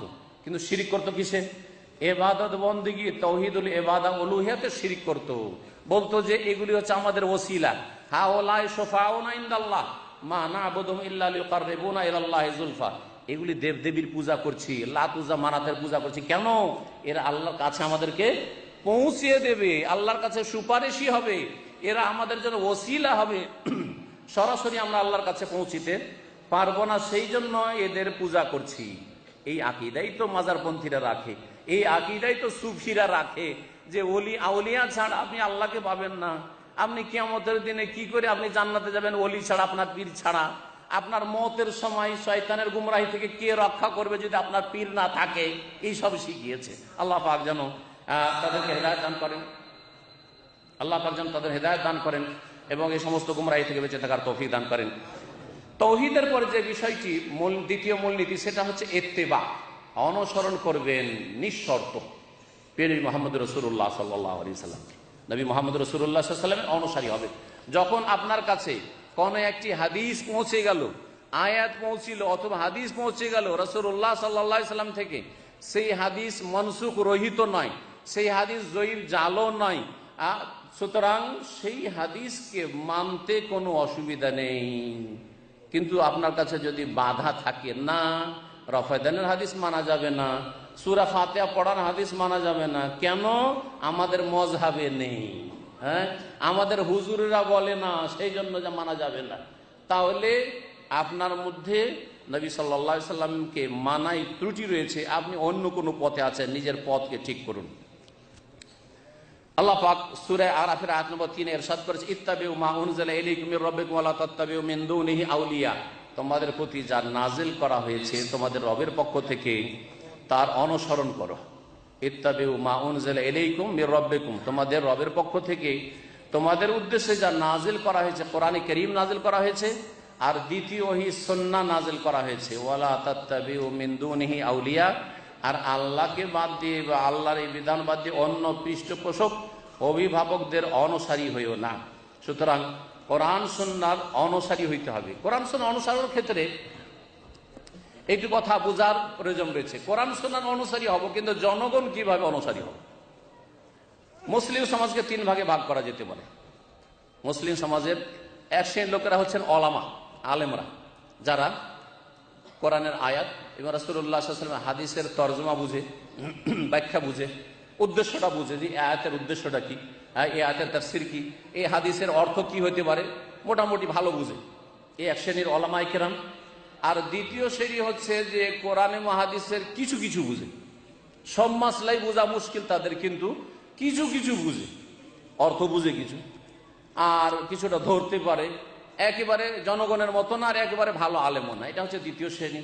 আর তৃতীয় শ্রেণীর মানুষ হচ্ছে জনগণ। জনগণ মনে রাখবেন, মাইক ডিস্টার্ব কেন করছে, আওয়াজ করছে।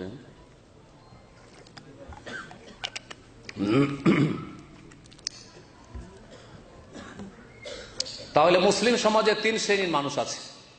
3 শ্রেণীর মানুষ আছে যারা মজহাবের মুকাল্লিদ। 4 মজহাবের এক মজহাব মানতেই হবে, 4 গিয়ারের 1 গিয়ারে আপনাকে থাকতেই হবে। হয় হানাফি হইতে হবে, নয় শাফি হইতে হবে, নয় মালিকি হইতে হবে, নয় হাম্বলি হইতে হবে। হ্যাঁ, এই কথা তাদের দাবি, আর এটা ফরজ, আবশ্যক হইতে হবে তাদের কথা। এটা বলে যে 4-এর একটা হলেই হয়, কিন্তু যখন বাংলাদেশে যাবেন, ভারতে যাবেন, আর ওখানে যারা মেজরিটিতে আছে তাদেরকে যদি বলেন যে ভাই আমি এইরকম করে নামাজ পড়ো, আপনি ওই রকম পড়ছেন, আপনি হানাফি মজহাবে নামাজ পড়ছেন, আমি শাফি মজহাবে, আমি রফায়দান করে নামাজ পড়বো, সূরা ফাতিহা পড়ে নামাজ পড়বো, হ্যাঁ, আমি বুকের উপর হাত বেঁধে নামাজ পড়বো, তো আপনার সেখানে স্থান আছে? বাস করতে দেবে? দেবে? মুখে তো বলছে যে 4টাই ঠিক, 4 মজহাবই হক। 4 মজহাব হক, তো আপনি যদি হানাফি তরিকে নামাজ পড়তে পারেন, তো আমি শাফি হয়ে পড়লাম, অসুবিধাটা কি? আরেকজন হাম্বলি নামাজ পড়লো, অসুবিধাটা কি? হ্যাঁ, আরেকজন মালিকি নামাজ পড়লো, অসুবিধা কি? সবাইকে স্বাধীন ছেড়ে দেন, যেমন পারছো করো। কিন্তু কাজের বেলা দেখা যাচ্ছে যে আমাদের ছাড়া তোমাদের কারো স্থান নেই। তাহলে মজহাব 4টা আসলে আমলে তো মানেন না। মজহাব যার গায়ে জোর আছে সেই মজহাব চলবে, অন্য মজহাব আর চলবে না। এটাই না অবস্থা? জি হ্যাঁ। শোনেন, একদল হচ্ছে মুকাল্লিদ, জি, একেবারে 4 মজহাবের একটা মানতে হবে। কি এরকম আওয়াজ কেন হচ্ছে? আপনারা এই ডিস্টার্ব করছেন নাকি? হ্যাঁ, এই করিয়েন না। সালাফি ওলামারা কি বলে? সালাফি ওলামারা ওটাই বলে যেটা কোরআনে কারীমে আছে, রাসূলুল্লাহ হাদিসে আছে। কোরআনে কারীমের কোন আয়াতে আছে যে একটা মাযহাব মানতে হবে? আছে কি? দেখাইতে পারবেন যে এক মাযহাব মানতে হবে? না, কোথাও না। নবী করিম সাল্লাল্লাহু আলাইহি ওয়াসাল্লামের একটি হাদিস আছে যে 4 মাযহাবের এক মাযহাব মানতে হবে আপনাকে, আছে কোন হাদিস? ভবিষ্যৎবাণী করেছেন না। বরং আল্লামা শাহ ওলিউল্লাহ মুহাদ্দিস দেহলভী রাহিমাহুল্লাহ তার হুজ্জাতুল্লাহ বালেগা নামক প্রসিদ্ধ কিতাবে তিনি বলেছেন যে এলাম আন্নান নাসা কানু ক্বাবলাল মিয়াতির রাবিআতি গায়রু মুজতামিঈনা আলা তাকলিদিল খালিস লিমাযহাবিন ওয়াহিদিন বিআইনি। শুনে রাখো যে চতুর্থ শতাব্দী পর্যন্ত, তার মানে 300 বছর পার হওয়ার পরে চতুর্থ শতাব্দী শুরু হয়, তাই না? চতুর্থ শতাব্দী পর্যন্ত এই উম্মতে মুসলিমার জনগণ গায়রু মুজতামিঈনা তারা একমত ছিলেন না আলা তাকলিদিল খালেসে, যে নির্ভেজাল তাকলিদ করতে হবে, কোন একটা মাযহাব মানতে হবে, লে মাযহাবিন ওয়াহিদিন বিআইনি, যে একটা মাযহাব অবশ্যই মানতে হবে, এইরকমটা ছিল না। তাহলে 1400 বছরের যে এই ইসলাম নবী মুহাম্মদ রাসূলুল্লাহ সাল্লাল্লাহু আলাইহি ওয়াসাল্লাম ছেড়ে গেছেন 1400 বছর আগে, তার মধ্যে 300-350 বছর পর্যন্ত এই মযহাবের হদিস পর্যন্ত ছিল না, মযহাবের নাম ছিল না। ইমামরা এসেছিলেন, কিন্তু ইমামরা মযহাব দাঁড় করেও যাননি, আর মযহাবের দিকে দাওয়াতও দিয়ে যাননি। তারা ফতোয়া এসেছে, মাসলা এসে জিজ্ঞাসা করেছেন, উত্তর দিয়েছেন। পরবর্তীকালে লোকেরা একজন ইমামকে মানা শুরু করলো যে না, তার ফতোয়াগুলি শুধু মানবো। এইভাবে যুগের বিবর্তনে মযহাব পয়দা হলো না। আল্লাহ পয়দা করেছেন, নির্দেশ দিয়েছেন, সৃষ্টিগতভাবে আল্লাহ করেছেন, কিন্তু আল্লাহ না নির্দেশ দিয়েছেন মযহাব মানার, না রাসূলুল্লাহ সাল্লাল্লাহু আলাইহি ওয়াসাল্লাম উপদেশ দিয়েছেন, অ্যাডভাইস করেছেন মযহাব মানার। বরং যুগের বিবর্তনে এই মযহাব জন্ম নিয়েছে। যারা এই মযহাব ফলো করে তারা বলে যে 4-এর একটা মানা বাধ্যতামূলক, মানতে হবে, না হলে আপনি গুমরাহ হয়ে যাবেন। তাহলে সাহাবায়ে কেরামদের যুগে বলবেন, সাহাবায়ে কেরামদের যুগে সরাসরি রাসূলকে পেয়েছেন তারা সাল্লাল্লাহু আলাইহি ওয়াসাল্লাম।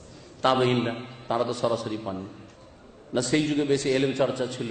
হ্যাঁ, তাবেঈন, তারপরের যুগ, তখনকার জনগণ কি বেশি শিখার সুযোগ পেয়েছে না আজকে শিখার সুযোগ বেশি আছে? বলেন, এখন বেশি শিখার সুযোগ আছে না তখন বেশি সুযোগ ছিল? এখন বেশি সুযোগ আছে। জি, এখন আপনারা কম্পিউটারে বিশাল লাইব্রেরি রাখতে পারবেন। হ্যাঁ, এখন যে কোনো ইসলামিক বুক, হাদিসের কিতাবগুলি কমপক্ষে তো আপনার কাছে যে কোনো ভাষায় পেতে পারবেন আপনি। কিন্তু তখন হাদিসের কিতাবগুলিও সংকলন হয়নি। একটা হাদিসের জন্য কোথায় কোথায় ছুটে যেতে হয়েছে মুহাদ্দিসিনদেরকে তলাশ করার জন্য। তাহলে কত মুশকিল ছিল ইলম হাসিল করা। তারপরেও তারা এক মযহাব মানেননি, যে একটাই মযহাব শুধু মানতে হবে, তারপরে তাকলিদকে ফরজ করে দেন। সালাফি উলামারা বলে যে না, মযহাব ফরজ না, ওহী মানা ফরজ। কি মানা ফরজ? ওহী মানা, কোরআন এবং সুন্নাহ মানা ফরজ। তবে সমস্ত উলামাদের শ্রদ্ধা এহতেরাম রেখে, সমস্ত ইমামদের এহতেরাম সম্মান শ্রদ্ধা রেখে, বহাল রেখে। আমি একটি কথা মাঝে মাঝে বলি, আবার বলছি, যে যারা একজন ইমামকে মানে, যে ইমামকে মানে তাকে বেশি সম্মান করে না, তাকে বেশি মহব্বত করে না, এটা অস্বীকার করার কিছু নেই, ঠিক না? যদি একজনকে মানেন তো তার ভক্ত আপনি, এতে কোনো সন্দেহ নেই। কিন্তু যারা রাসূলুল্লাহ সাল্লাল্লাহু আলাইহি সাল্লামকে মানে, তারপরে সাহাবায়ে কেরামদেরকে মানে, তাবেঈনদেরকে মানে, 4 ইমামকে মানে, মুহাদ্দিসিন ইমাম বুখারী, মুসলিম, আবু দাউদ, নাসাই, তিরমিজি, ইবনে মাজাহ, ইমাম ইবনে তাইমিয়া, যত আইম্মায়ে কেরাম, উলামা ইসলাম আর খাদেম ইসলাম এসেছেন, সকলকে একই নজরে, শ্রদ্ধার নজরে দেখে। কে বেশি সম্মান করে? যারা এক মযহাব মানলো তারা একজন ইমামকে বেশি সম্মান করে। পক্ষান্তরে যারা সবাইকে মনে করে এরা সকলেই দ্বীনের খাদেম ছিলেন, তারা সকলকে সমান নজরে দেখে না, সমান নজরে মহব্বত করে না, সমানভাবে মানার চেষ্টা করে না। যে হক যার কাছ থেকে পাই, হক যখন আবু হানিফা রাহিমাহুল্লাহ থেকে পাবো তার কাছ থেকে নেব, হক যখন ইমাম শাফি থেকে পাবো শাফির কাছ থেকে নেব, হক যখন আমি ইমামে মালিক থেকে পাবো তার কাছ থেকে নেব, হক যখন ইমাম আহমদ বিন হাম্বলের কাছে পাবো রাহিমাহুল্লাহ জামিয়ান তার কাছ থেকে নেব, হক যদি দেখি যে ইবনে তাইমিয়া রাহিমাহুল্লাহর কাছে তার কাছ থেকে নেব। যার কাছে হক পাবো তার কাছ থেকে নেব। কারণ উদ্দেশ্য আমাদের হচ্ছে কাকে মানা? কোরআন সুন্নাহকে মানা এবং রাসূলুল্লাহ সাল্লাল্লাহু আলাইহি সাল্লাম অনুসারী হওয়া। উদ্দেশ্য হচ্ছে রাসূলুল্লাহ সাল্লাল্লাহু আলাইহি সাল্লামের অনুসারী হওয়া। এখন কোরআন এবং হাদিস তো সবাই বুঝেন না, এই ক্ষেত্রে আমাদের একটা মিথ্যা অপবাদ, এই মিথ্যা অপবাদের জবাব দেওয়ার প্রয়োজন রয়েছে। যারা মযহাবধারী, বিশেষ করে আমাদের দেশের প্রেক্ষাপটে বলছি, ভারত, বাংলাদেশ, পাকিস্তানে, তারা বলে যে যারা আহলে হাদিস বা সালাফি এরা সকলে মুজতাহিদ, এরা সবাই ইজতিহাদ করতে চায়, এ না কোনো ওলামা মানে না। ভুল কথা, একেবারে মিথ্যা কথা, না মিথ্যা কথা। মনে রাখবেন যে 3 ভাগে এই জন্য ভাগ করলাম। যারা ভালো ওলামা তারা বলছে যে যতই বড় আলেম হোক না কেন আপনাকে এক মাযহাবের ইমামকে মানতে হবে, এটা ভুল কথা। বড় আলেম কোরআন সুন্নাহ বুঝতে পারছেন, তাহলে কোরআন সুন্নাহ থেকে নেওয়ার চেষ্টা করতে হবে। এবং এই দরজা কিয়ামত পর্যন্ত খোলা আছে, ইজতিহাদের দরজা বন্ধ হয়নি। তারা বলছে ইজতিহাদের দরজা বন্ধ হয়ে 4 ইমামে সীমিত হয়ে গেছে, 4-এর একটা মানতে হবে আর আপনাকে মুকাল্লিদ অন্ধ অনুসারী হইতে হবে। এই কথাটি ভুল। যারা ভালো ভালো আলেম তারা কোরআন সুন্নাহকে পড়াশোনা করার পরে, চর্চা করার পরে তারা সিদ্ধান্ত নেবে। জি, নতুন কোনো সিদ্ধান্ত নয়। 4 ইমামের 4টার মধ্যে অধিকাংশ ক্ষেত্রে হক আছে, প্রায় ক্ষেত্রে 4 ইমামের উক্তির মধ্যেই বা তারা যা ছেড়ে গেছেন তাতে হক আছে, কিন্তু তার ব্যতিক্রম কখনো ঘটতে পারে। যেমন শেখুল ইসলাম ইবনে তাইমিয়া রাহিমাহুল্লাহ এই বিষয়টিকে স্পষ্ট করেছেন। তো এইভাবে সালাফি উলামারা বড় বড় আলেমদেরকে বলে যে তোমরা কোরআন সুন্নাহ থেকে সরাসরি গ্রহণ করা। মধ্যম শ্রেণীর যারা আলেম, আমাদের সমাজে তো সবাইকে আলেম বলা হয়, হ্যাঁ, আর একটু ভালো আলেম হলে আল্লামা বানিয়ে দেয়, আল্লামা না, সবাই তালেবে ইলম। সুতরাং আজকে যে আল্লামা শব্দটি আমাদের শাহেদ ভাই ব্যবহার করেছেন, আমি এটা পছন্দ করি না। হ্যাঁ, এটা আমি নিজের জন্য পছন্দ করি না, অন্যের জন্য ভালো লাগে না। কারণ আল্লামা, আজকাল আল্লামা পাওয়া মুশকিল আছে। হ্যাঁ, দেশে, আমাদের দেশের প্রেক্ষাপটে আল্লামা মানে মহাজ্ঞানী। আল্লামা মানে কি? মহাজ্ঞানী। তো মহাজ্ঞানী দাবি করা আর মহাজ্ঞানী কাউকে বলা অত সহজ নয় যে আপনি আবেগে শুধু বলবেন। তো বলছিলাম, যারা মধ্যম শ্রেণীর, কিছু আরবি বুঝেন, কোরআন হাদিস বুঝেন, তারা কি অন্ধভাবে একটা মযহাব মানবেন বা একজন আলেমের কথা মানবেন না? তারা চেষ্টা করবেন একটু, যতটা পারছেন, যেই যে মাসলাগুলিতে পারছেন কোরআনে বা হাদিস একটু পড়ে নেওয়ার, দলিল বা আলেমের কাছ থেকে জানতে হবে। আলেম ছাড়া উপায় নেই, ভালো আলেমের কাছ থেকে জানতে হবে, কিন্তু একটু দলিল সম্পর্কে নাড়াচাড়া করতে হবে, একটু খোঁজ খবর নিতে হবে যে এর দলিল কতটা শক্তিশালী। ফাত্তাকুল্লাহ মাস্তাতাতুম, যতটা আল্লাহ ক্ষমতা দিয়েছেন ততটা ক্ষমতার সদ্ব্যবহার করতে হবে। মেহনত করার তৌফিক দিয়ে যোগ্যতা দিয়েছেন, মেহনত পরিশ্রম করতে হবে। জি, এরা হচ্ছে দ্বিতীয় শ্রেণীর সাধারণ আলেমরা। তৃতীয় শ্রেণীর লোক হচ্ছে জনগণ, আম লোকেরা। জনগণের জন্য দলিল জানা জরুরি নয়, ভালো করে শুনে রাখেন। জনগণ, আপনারা, আপনাদের জন্য প্রত্যেক রফায়দানে দলিল জানতে হবে, সূরা ফাতিহা পড়া দলিল জানতে হবে, হ্যাঁ, আর নামাজ কোত্থেকে শুরু হবে কোথায় শেষ হবে দলিল জানতে হবে, কোন হাদিসের কিতাব আছে সহিহ না জয়ীফ জানতে হবে। না, এটা অসম্ভব। সুতরাং অসম্ভব, লা ইউকাল্লিফুল্লাহু নাফসান ইল্লা উসআহা, মানুষের ক্ষমতার বাইরে আল্লাহ পাক কোনো দায়িত্ব চাপান না কোনো মানুষের উপর। জনগণের কাজ হচ্ছে ফাসআলু আহলা যিকরি ইন কুনতুম লা তা'লামুন। কোরআনে কারীমে আল্লাহ পাক বলছেন যে তোমাদের যদি জানা না থাকে তো যারা উলামায়ে কেরাম আহলে যিকর মানে কোরআন সুন্নাহর যারা আলেম তাদেরকে জিজ্ঞেস করে নাও। আহলে যিকর বলেছেন, কাকে জিজ্ঞেস করতে হবে? আহলে যিকর। আহলে যিকর মৃত না জীবিত? হ্যাঁ, জীবিত। যারা মুকাল্লিদ, হ্যাঁ, তারা বলছে যে না, মৃত 4 ইমামের কাছ থেকে জানতে হবে। ভাই, ওর কাছ থেকে জানতে হবে, হ্যাঁ, তাহলে ওনার কিতাব খুঁজে বেড়াইতে হবে। তাহলে হ্যাঁ, এটা তো বোঝানো হয়নি। বলা হয়েছে তোমার যুগে, তোমার দেশে, তোমার কাছাকাছি, তোমার শহরে যে কোনো আলেম থাকে সে হচ্ছে আহলে যিকরের অন্তর্ভুক্ত। সুতরাং আহলে যিকরকে জিজ্ঞেস করে নাও ইন কুনতুম লা তা'লামুন, তোমাদের যদি জানা না থাকে। জনগণ, তাহলে মানুষ, জনগণরা আলেমদের কাছ থেকে জেনে নেওয়ার চেষ্টা করবে। এটা হচ্ছে সালাফিদের পন্থা। সালাফিরা কখনো সকলে মুজতাহিদ হয় না, আর সকলে মুজতাহিদ হওয়ার দাবিও করে না, আর জনগণকে দলিল জানতে হবে এই কথাও তারা বলে না। এইসব মিথ্যা কথা ওরা আমাদের নামে ছড়িয়ে থাকে, ছিটিয়ে থাকে, আর এইসব কথা প্রচার করে থাকে। আল্লাহ পাক তাদের যেন হেদায়েত দান করেন, যারা মিথ্যা কথা জেনে শুনে প্রচার প্রসার করে। আল্লাহ পাক রব্বুল আলামিন যেন আমাদেরকে কোরআন সুন্নাহর খেদমতের তৌফিক দান করেন। তৌহিদের পরে এবং নবী সাল্লাল্লাহু আলাইহি সাল্লামের ইত্তেবা অনুসরণ পরে তৃতীয় যে বিষয়টি রয়েছে সেটা হচ্ছে তাজকিয়া নফস। সালাফি দাওয়াতের মূলনীতি হচ্ছে আত্মার পরিশুদ্ধি করা। এই 3টি কথাকে এখন সুন্দর করে ভেঙে বলি। যখন তৌহিদের কথা আসবে তখন আকাশের দিকে দেখাবেন, কার একত্ব প্রতিষ্ঠা করবেন? আরশের মালিক আল্লাহ রাব্বুল আলামিনের একত্ব তৌহিদ প্রতিষ্ঠা করবেন জীবনের প্রতিটি ক্ষেত্রে। যখন নবী করিম সাল্লাল্লাহু আলাইহি ওয়াসাল্লাম অনুসরণ কথা আসবে তখন ইশারা করবেন কোন রাস্তায়? যেই রাস্তার উপর নবী মুহাম্মদ রাসূলুল্লাহ সাল্লাল্লাহু আলাইহি ওয়াসাল্লাম ছেড়ে গেছেন, এই রাস্তা সোজা রাস্তা, সেটার নাম কি? সিরাতে মুস্তাকিম। ইহদিনাস সিরাতাল মুস্তাকিম সিরাতাল লাযিনা আনআমতা আলাইহিম। ডানেও না বামে না, ডানে বামে শয়তান বসে আছে। হাদিসে আছে যে সিরাতে মুস্তাকিম হচ্ছে এটা যার গন্তব্যস্থান হচ্ছে জান্নাত, আর ডানে বামে অনেকগুলি ছোট ছোট রাস্তা আছে। এই ছোট রাস্তা অফিকুল্লে আলা কুল্লে সাবির শয়তানুন ইয়াদু ইলাইহি, আর প্রত্যেকটি রাস্তাতে ছোট ছোট ডান বামের রাস্তাগুলিতে শয়তান বসে আছে, ডাকছে এদিকে এসো, এদিকে এসো, এদিকে এসো। হ্যাঁ, তুমি খারেজি হয়ে যাও, তুমি বিদাতি হয়ে যাও, তুমি এই হয়ে যাও। হ্যাঁ, চমকদার ভাষা দিয়ে বলে, খারাপ ভাষা দিয়ে বলে না। এভাবে মানুষকে গোমরা করে থাকে। 3 নম্বর যে বিষয়টি সেটা হচ্ছে এদিকে উপর দিকে ইশারা হইল, আল্লাহর তৌহিদ প্রতিষ্ঠা করা, সামনে সোজা ইশারা রাসূলুল্লাহ পথে চলা। আর 3 নম্বর হচ্ছে নিজের আত্মার পরিশুদ্ধি করতে হবে। এই আত্মার পরিশুদ্ধির জন্য আপনাকে সমস্ত ফারায়েজ ওয়াজিবাতগুলি আদায় করতে হবে, ফরজগুলি আদায় করতে হবে, ওয়াজিবগুলি আদায় করতে হবে। আর তার বিপরীত সমস্ত রকমের হারাম নাজায়েজ কথা কাজ থেকে বাঁচতে হবে। তারপরে যেগুলি সুন্নাত, সেই সুন্নতগুলি পালন করতে হবে, মুস্তাহাবগুলি পালন করতে হবে, নফল ইবাদতে আপনার একটা অংশ থাকতে হবে। আর তারপরে তার বিপরীত হচ্ছে যেগুলি অপছন্দনীয়, যেগুলি মাকরুহাত, যেগুলি আপত্তিকর, যেগুলি একজন মুসলিমের জন্য শোভা পায় না, সেসব কথা কাজ থেকে বেঁচে থাকতে হবে।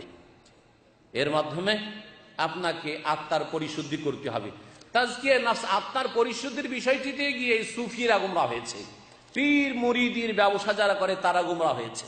প্রথম দিকে তারা তাজকিয়া নফস করেছে, কিন্তু তাজকিয়া নফসের নামে গিয়ে তারা ধীরে ধীরে নবী মুহাম্মদ রাসূলুল্লাহ সাল্লাল্লাহু আলাইহি সাল্লামের যে তাজকিয়া নফস আত্মার পরিশুদ্ধির তরিকা ছিল সেটা থেকে তারা দূরে সরে গেছে। কমের পক্ষে বিদাতে লিপ্ত, আর ধীরে ধীরে ধীরে বড় বড় কুফরিতে, শিরকে, ওয়াহদাতুল ওজুদ, হুলুল, আর তাসাউরে শেখ, ফানাফিল্লাহ, ফানাফির রাসূল, ফানাফি শেখ, আর এইরকমই ওয়াজিদ হাল তাদের পরিভাষার শেষ নাই, যেগুলি মা আনজালাল্লাহু বিহা মিন সুলতান, যেগুলির কোন সনদ দলিল প্রমাণ না কোরআনে কারীমে রয়েছে আর নবী মুহাম্মদ রাসূলুল্লাহ সাল্লাল্লাহু আলাইহি সাল্লামের হাদিসে রয়েছে। দাবি করেছে প্রথম তারা যে আমরা নবীর অনুসারী, সাহাবায়ে কেরামদের অনুসারী, কিন্তু ধীরে ধীরে যেমন ওলামারা বলেছেন ইন্না আউওয়ালা দারাজাতি তাসাউফে ইত্তিবাউন ওয়া আখিরু দারাজাতি জান্দাকাতুন, সুফিরা প্রথম দিকে শুরু করেছে ইত্তেবা দিয়ে, যে আমরা কি করছি, নিজের আত্মার পরিশুদ্ধির জন্য বেশি বেশি নফল ইবাদত বন্দেগী করব, আর আমরা দুনিয়া বিমুখ হব, জুহুদ এবং ওয়ারা তাকওয়া পয়দা করব।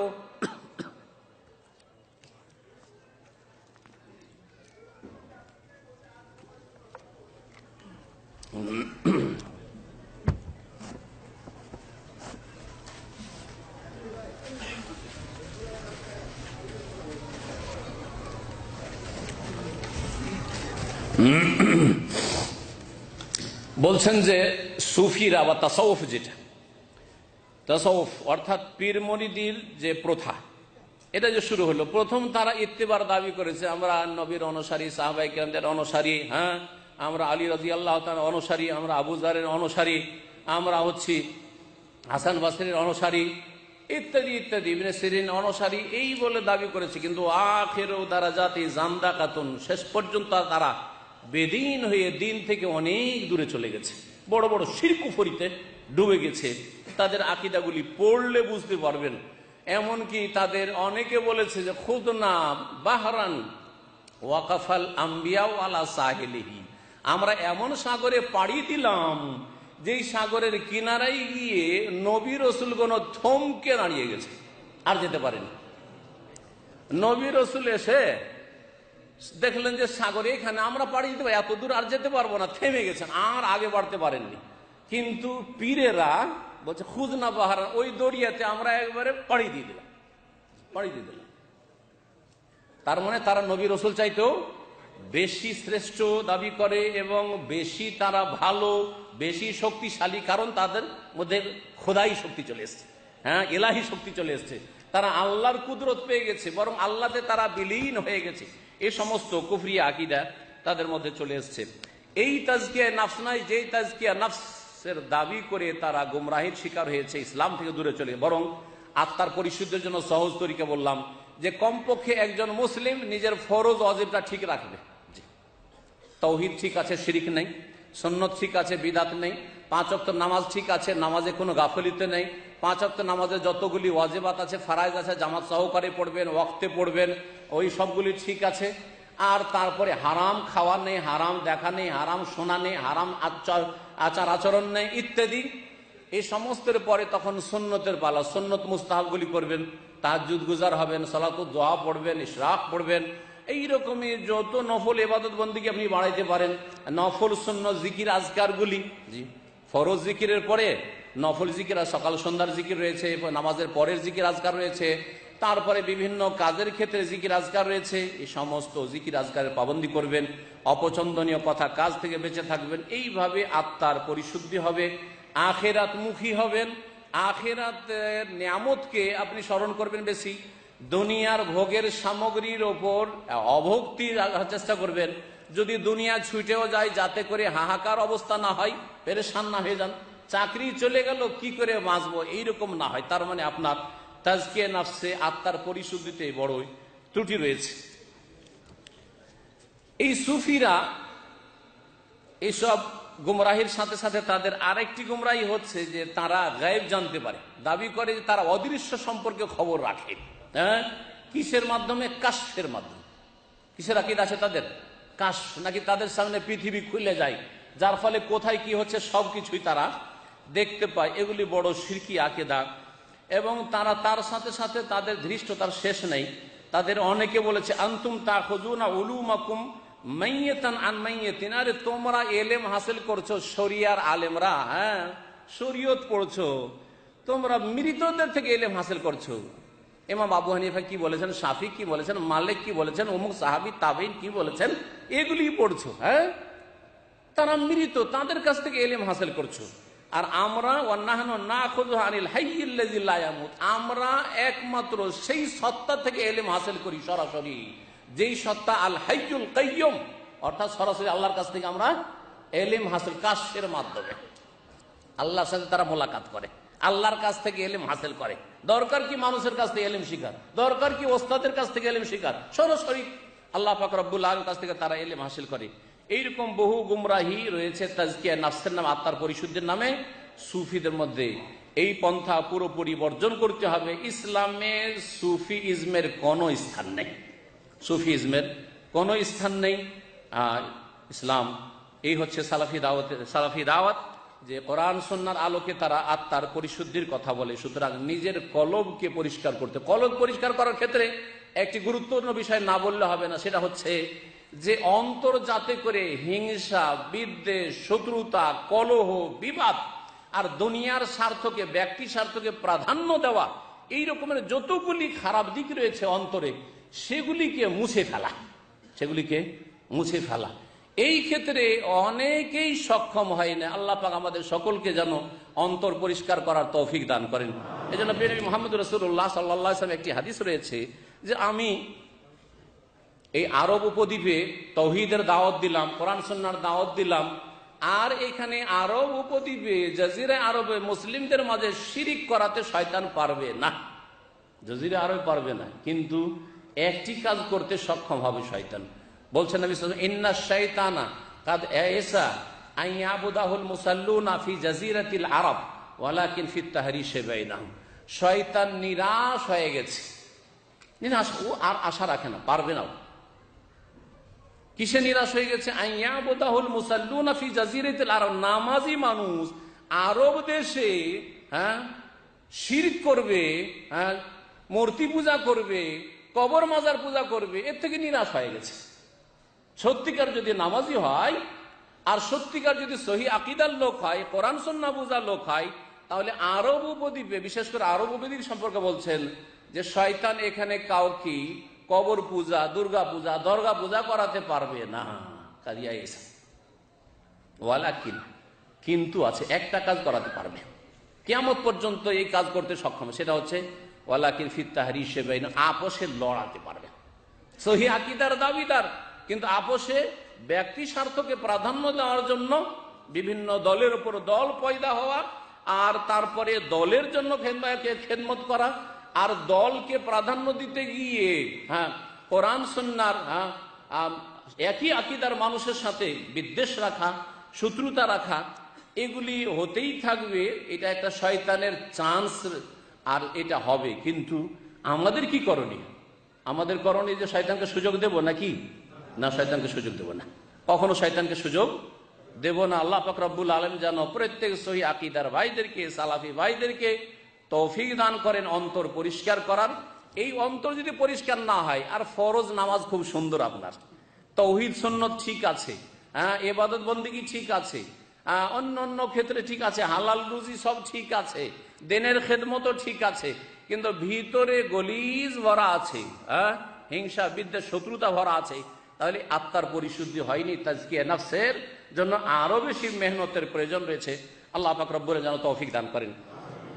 সালাফি দাওয়াত সম্পর্কে কিছু বৈশিষ্ট্য বলি। সালাফি দাওয়াতের একটি বৈশিষ্ট্য হচ্ছে যে সালাফিরা বিদআত থেকে সতর্ক থাকে এবং সতর্ক করে। বিদআত সম্পর্কে তারা সচ্চা। ইসলামের নামে, ধর্মের নামে এমন কাজ হবে যা রাসূলুল্লাহ সাল্লাল্লাহু আলাইহি ওয়াসাল্লাম করেননি, করতেও বলেননি, সাহাবীরা করেননি, খোলাফা রাশিদিন করেননি, আর সেটাকে ধর্ম বলে নেকির আশাই করবেন, এটা সালাফিরা করে না। পক্ষান্তরে অন্যরা করে, অন্যরা সকলেই করে। কেন? ওদের একটা চোরা রাস্তা, শয়তান ওখান দিয়ে ঢুকে গেছে ওদের মধ্যে। সেটা হচ্ছে যে বিদআত দুই রকম। বিদআত হচ্ছে দুই রকম। কি? বিদআতে হাসানা এবং সাইয়্যা, ভালো বিদআত আর মন্দ বিদআত। বিদআত মানেই তো ইসলামে নেই। বিদআত মানে কি? ধর্মের নামে নতুন কাজ। তো নতুন কাজ কি করে কবুল করছেন আপনি?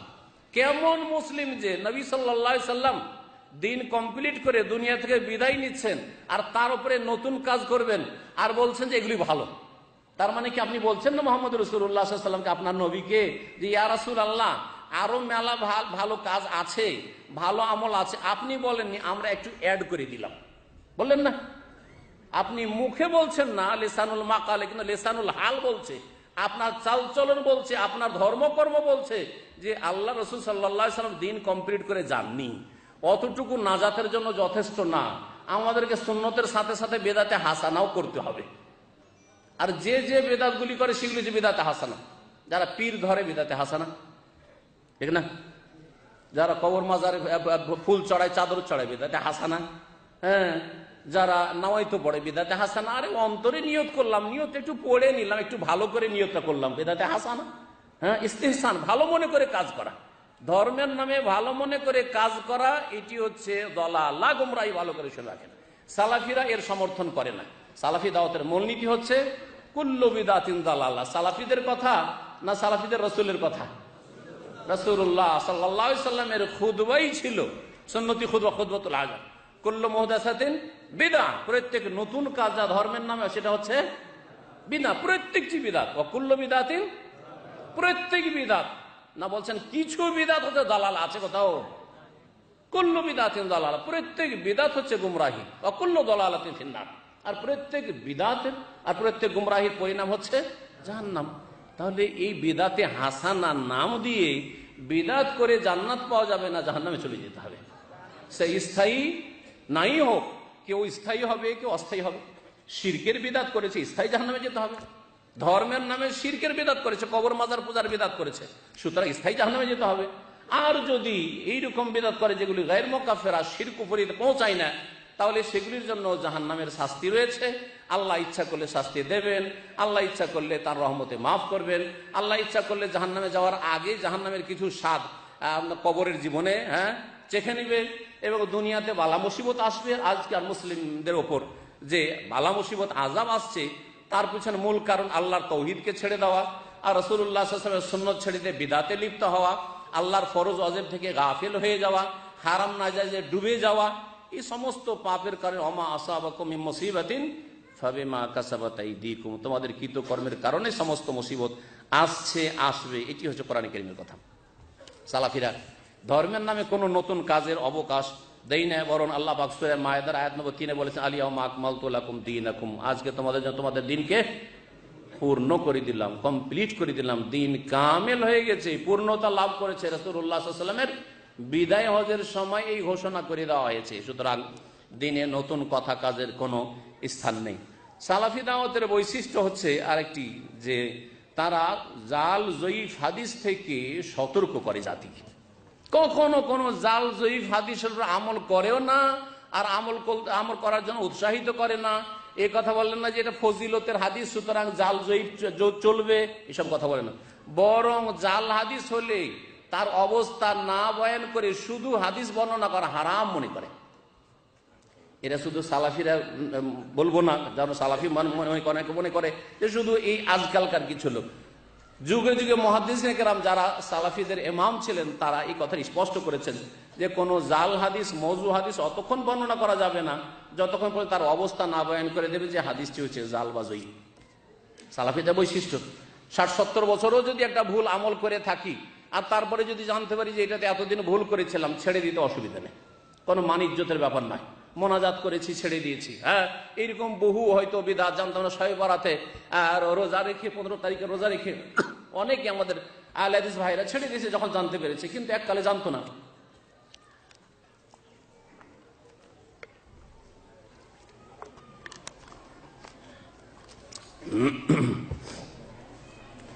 সালাফিদের 3 নম্বর বৈশিষ্ট্য হচ্ছে যে তারা ধর্মের নামে কোনো কিছু বাড়ায় না, বাড়াবেন না। নবী সাল্লাল্লাহু আলাইহি ওয়াসাল্লাম যে অবস্থায় ছেড়ে গেছেন, যেই দিনের উপর সেই দিনটা পালন করাতেই পূর্ণ নাজাত মনে করে যে এইটাই আমাদের মুক্তি রয়েছে, তাতে কোনো কিছু বাড়ানোর কোনো অনুমতি তারা দেয় না। সালাফিদের 5ম বৈশিষ্ট্য হচ্ছে যে নবী মুহাম্মদ রাসূলুল্লাহ যেই দিনের উপর ছেড়েছেন সেই দিনে কোন রকমের ঘাটতি করে না, কমায় না। প্রত্যেকটি দলিল রয়েছে, সময় স্বল্পতার জন্য এখন আমি শেষ করে দিচ্ছি। নবী সাল্লাল্লাহু আলাইহি ওয়াসাল্লামের সাহাবায়ে কেরামরা কোনো ক্ষেত্রে বাড়াতেন না, যা দিয়েছেন তাই তার প্রতি আমল করতেন, কমাতেন না।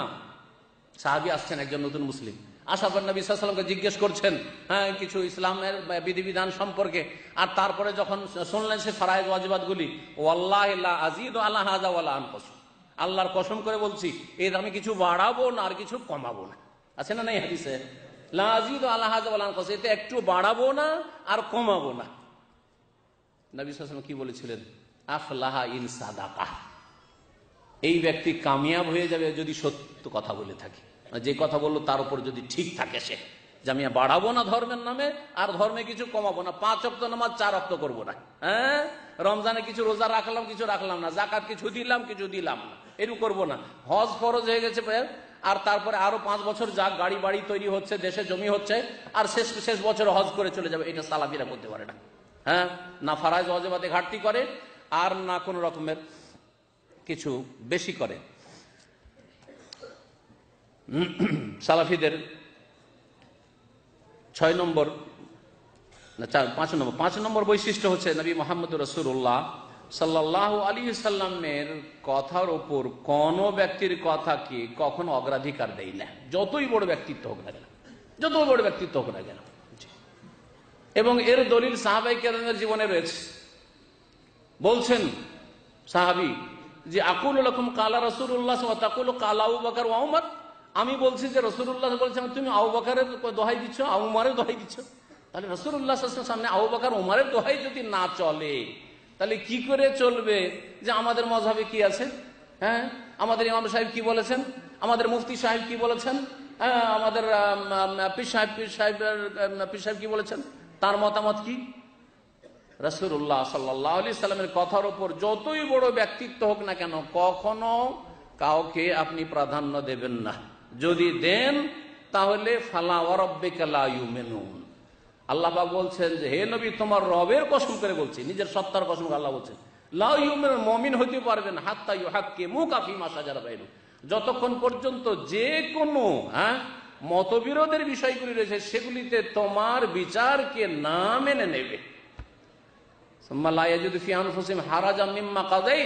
আর তারপরে অনেকে মেনে নেয় কিন্তু মন চাই না, না মনে সংকীর্ণতা না, খোলা মনে মেনে নিতে হবে, মনে যেন কোন রকমের সংকোচ বোধ না হয়।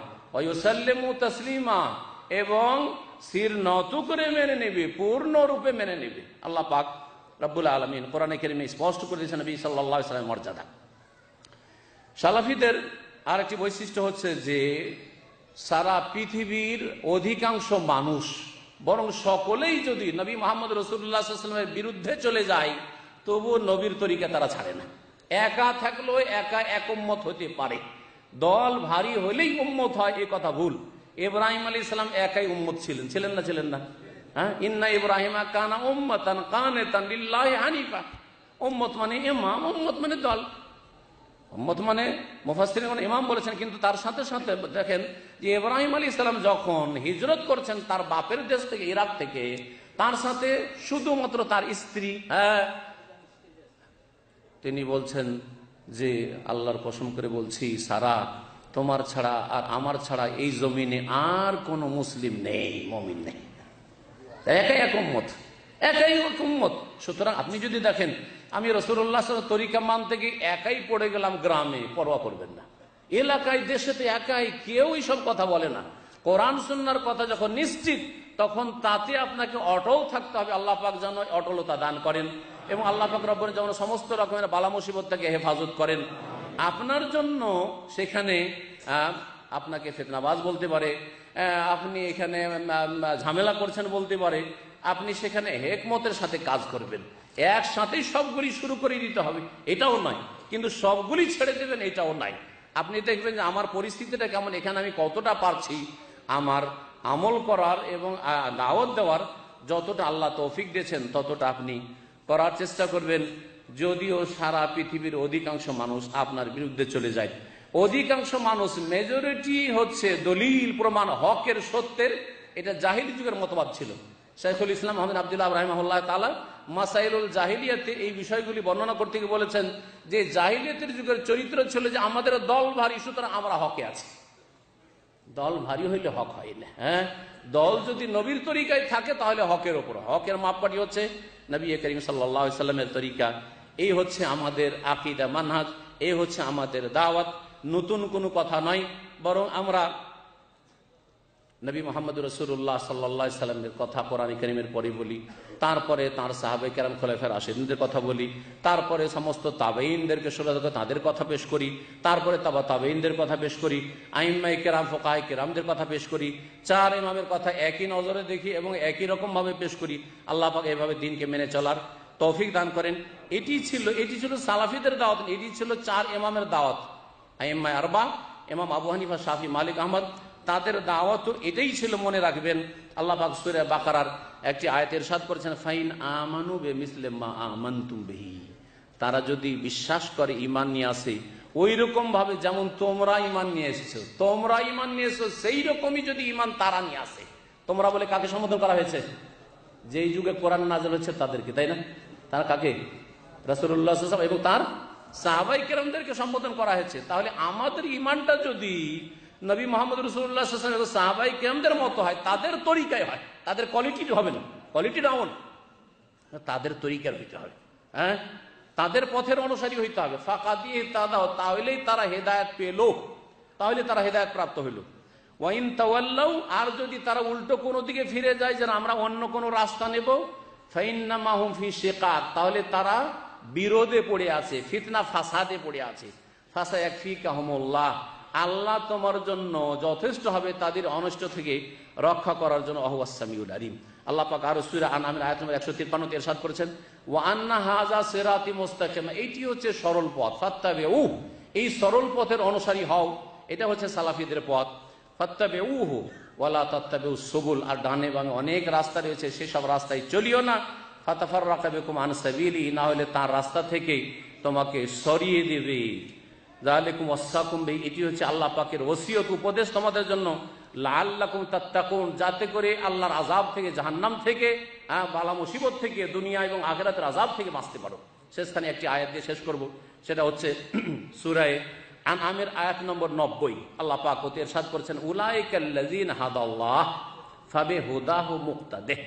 এই একটি পয়েন্ট আপনাদেরকে বয়ান করব, তারপর আলোচনা শেষ করে দেব। এই আয়াতের আগে 18 জন নবী রাসূলের কথা আল্লাহ বয়ান করেছেন। এক জায়গায় একই রুকুতে 18 জন নবীর কথা আল্লাহ পাক বর্ণনা করেছেন। বর্ণনা করা বলছেন উলাইকাল্লাযীনা হাদাল্লাহ, এরাই তো তারা যাদেরকে আল্লাহ পাক কি করেছেন? হেদায়েত দান করেছে, সঠিক পথে পরিচালিত করেছেন। এরা জান্নাতের পথের প্রতীক, এরাই হচ্ছে জান্নাতের পথের আহ্বায়ক এবং দায়ী। ফাবিহুদাহু মুক্তাদি, সুতরাং তাদের হেদায়েতের, তাদের সঠিক রাস্তার ইক্তিদা করো, অনুসরণ করো।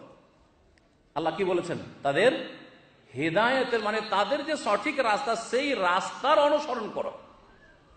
ওলামারা বলছেন, সূক্ষ্ম কথা ভালো করে শুনে রাখবেন, আল্লাহ কেন বললেন না ফাবিহিম ইক্তাদে?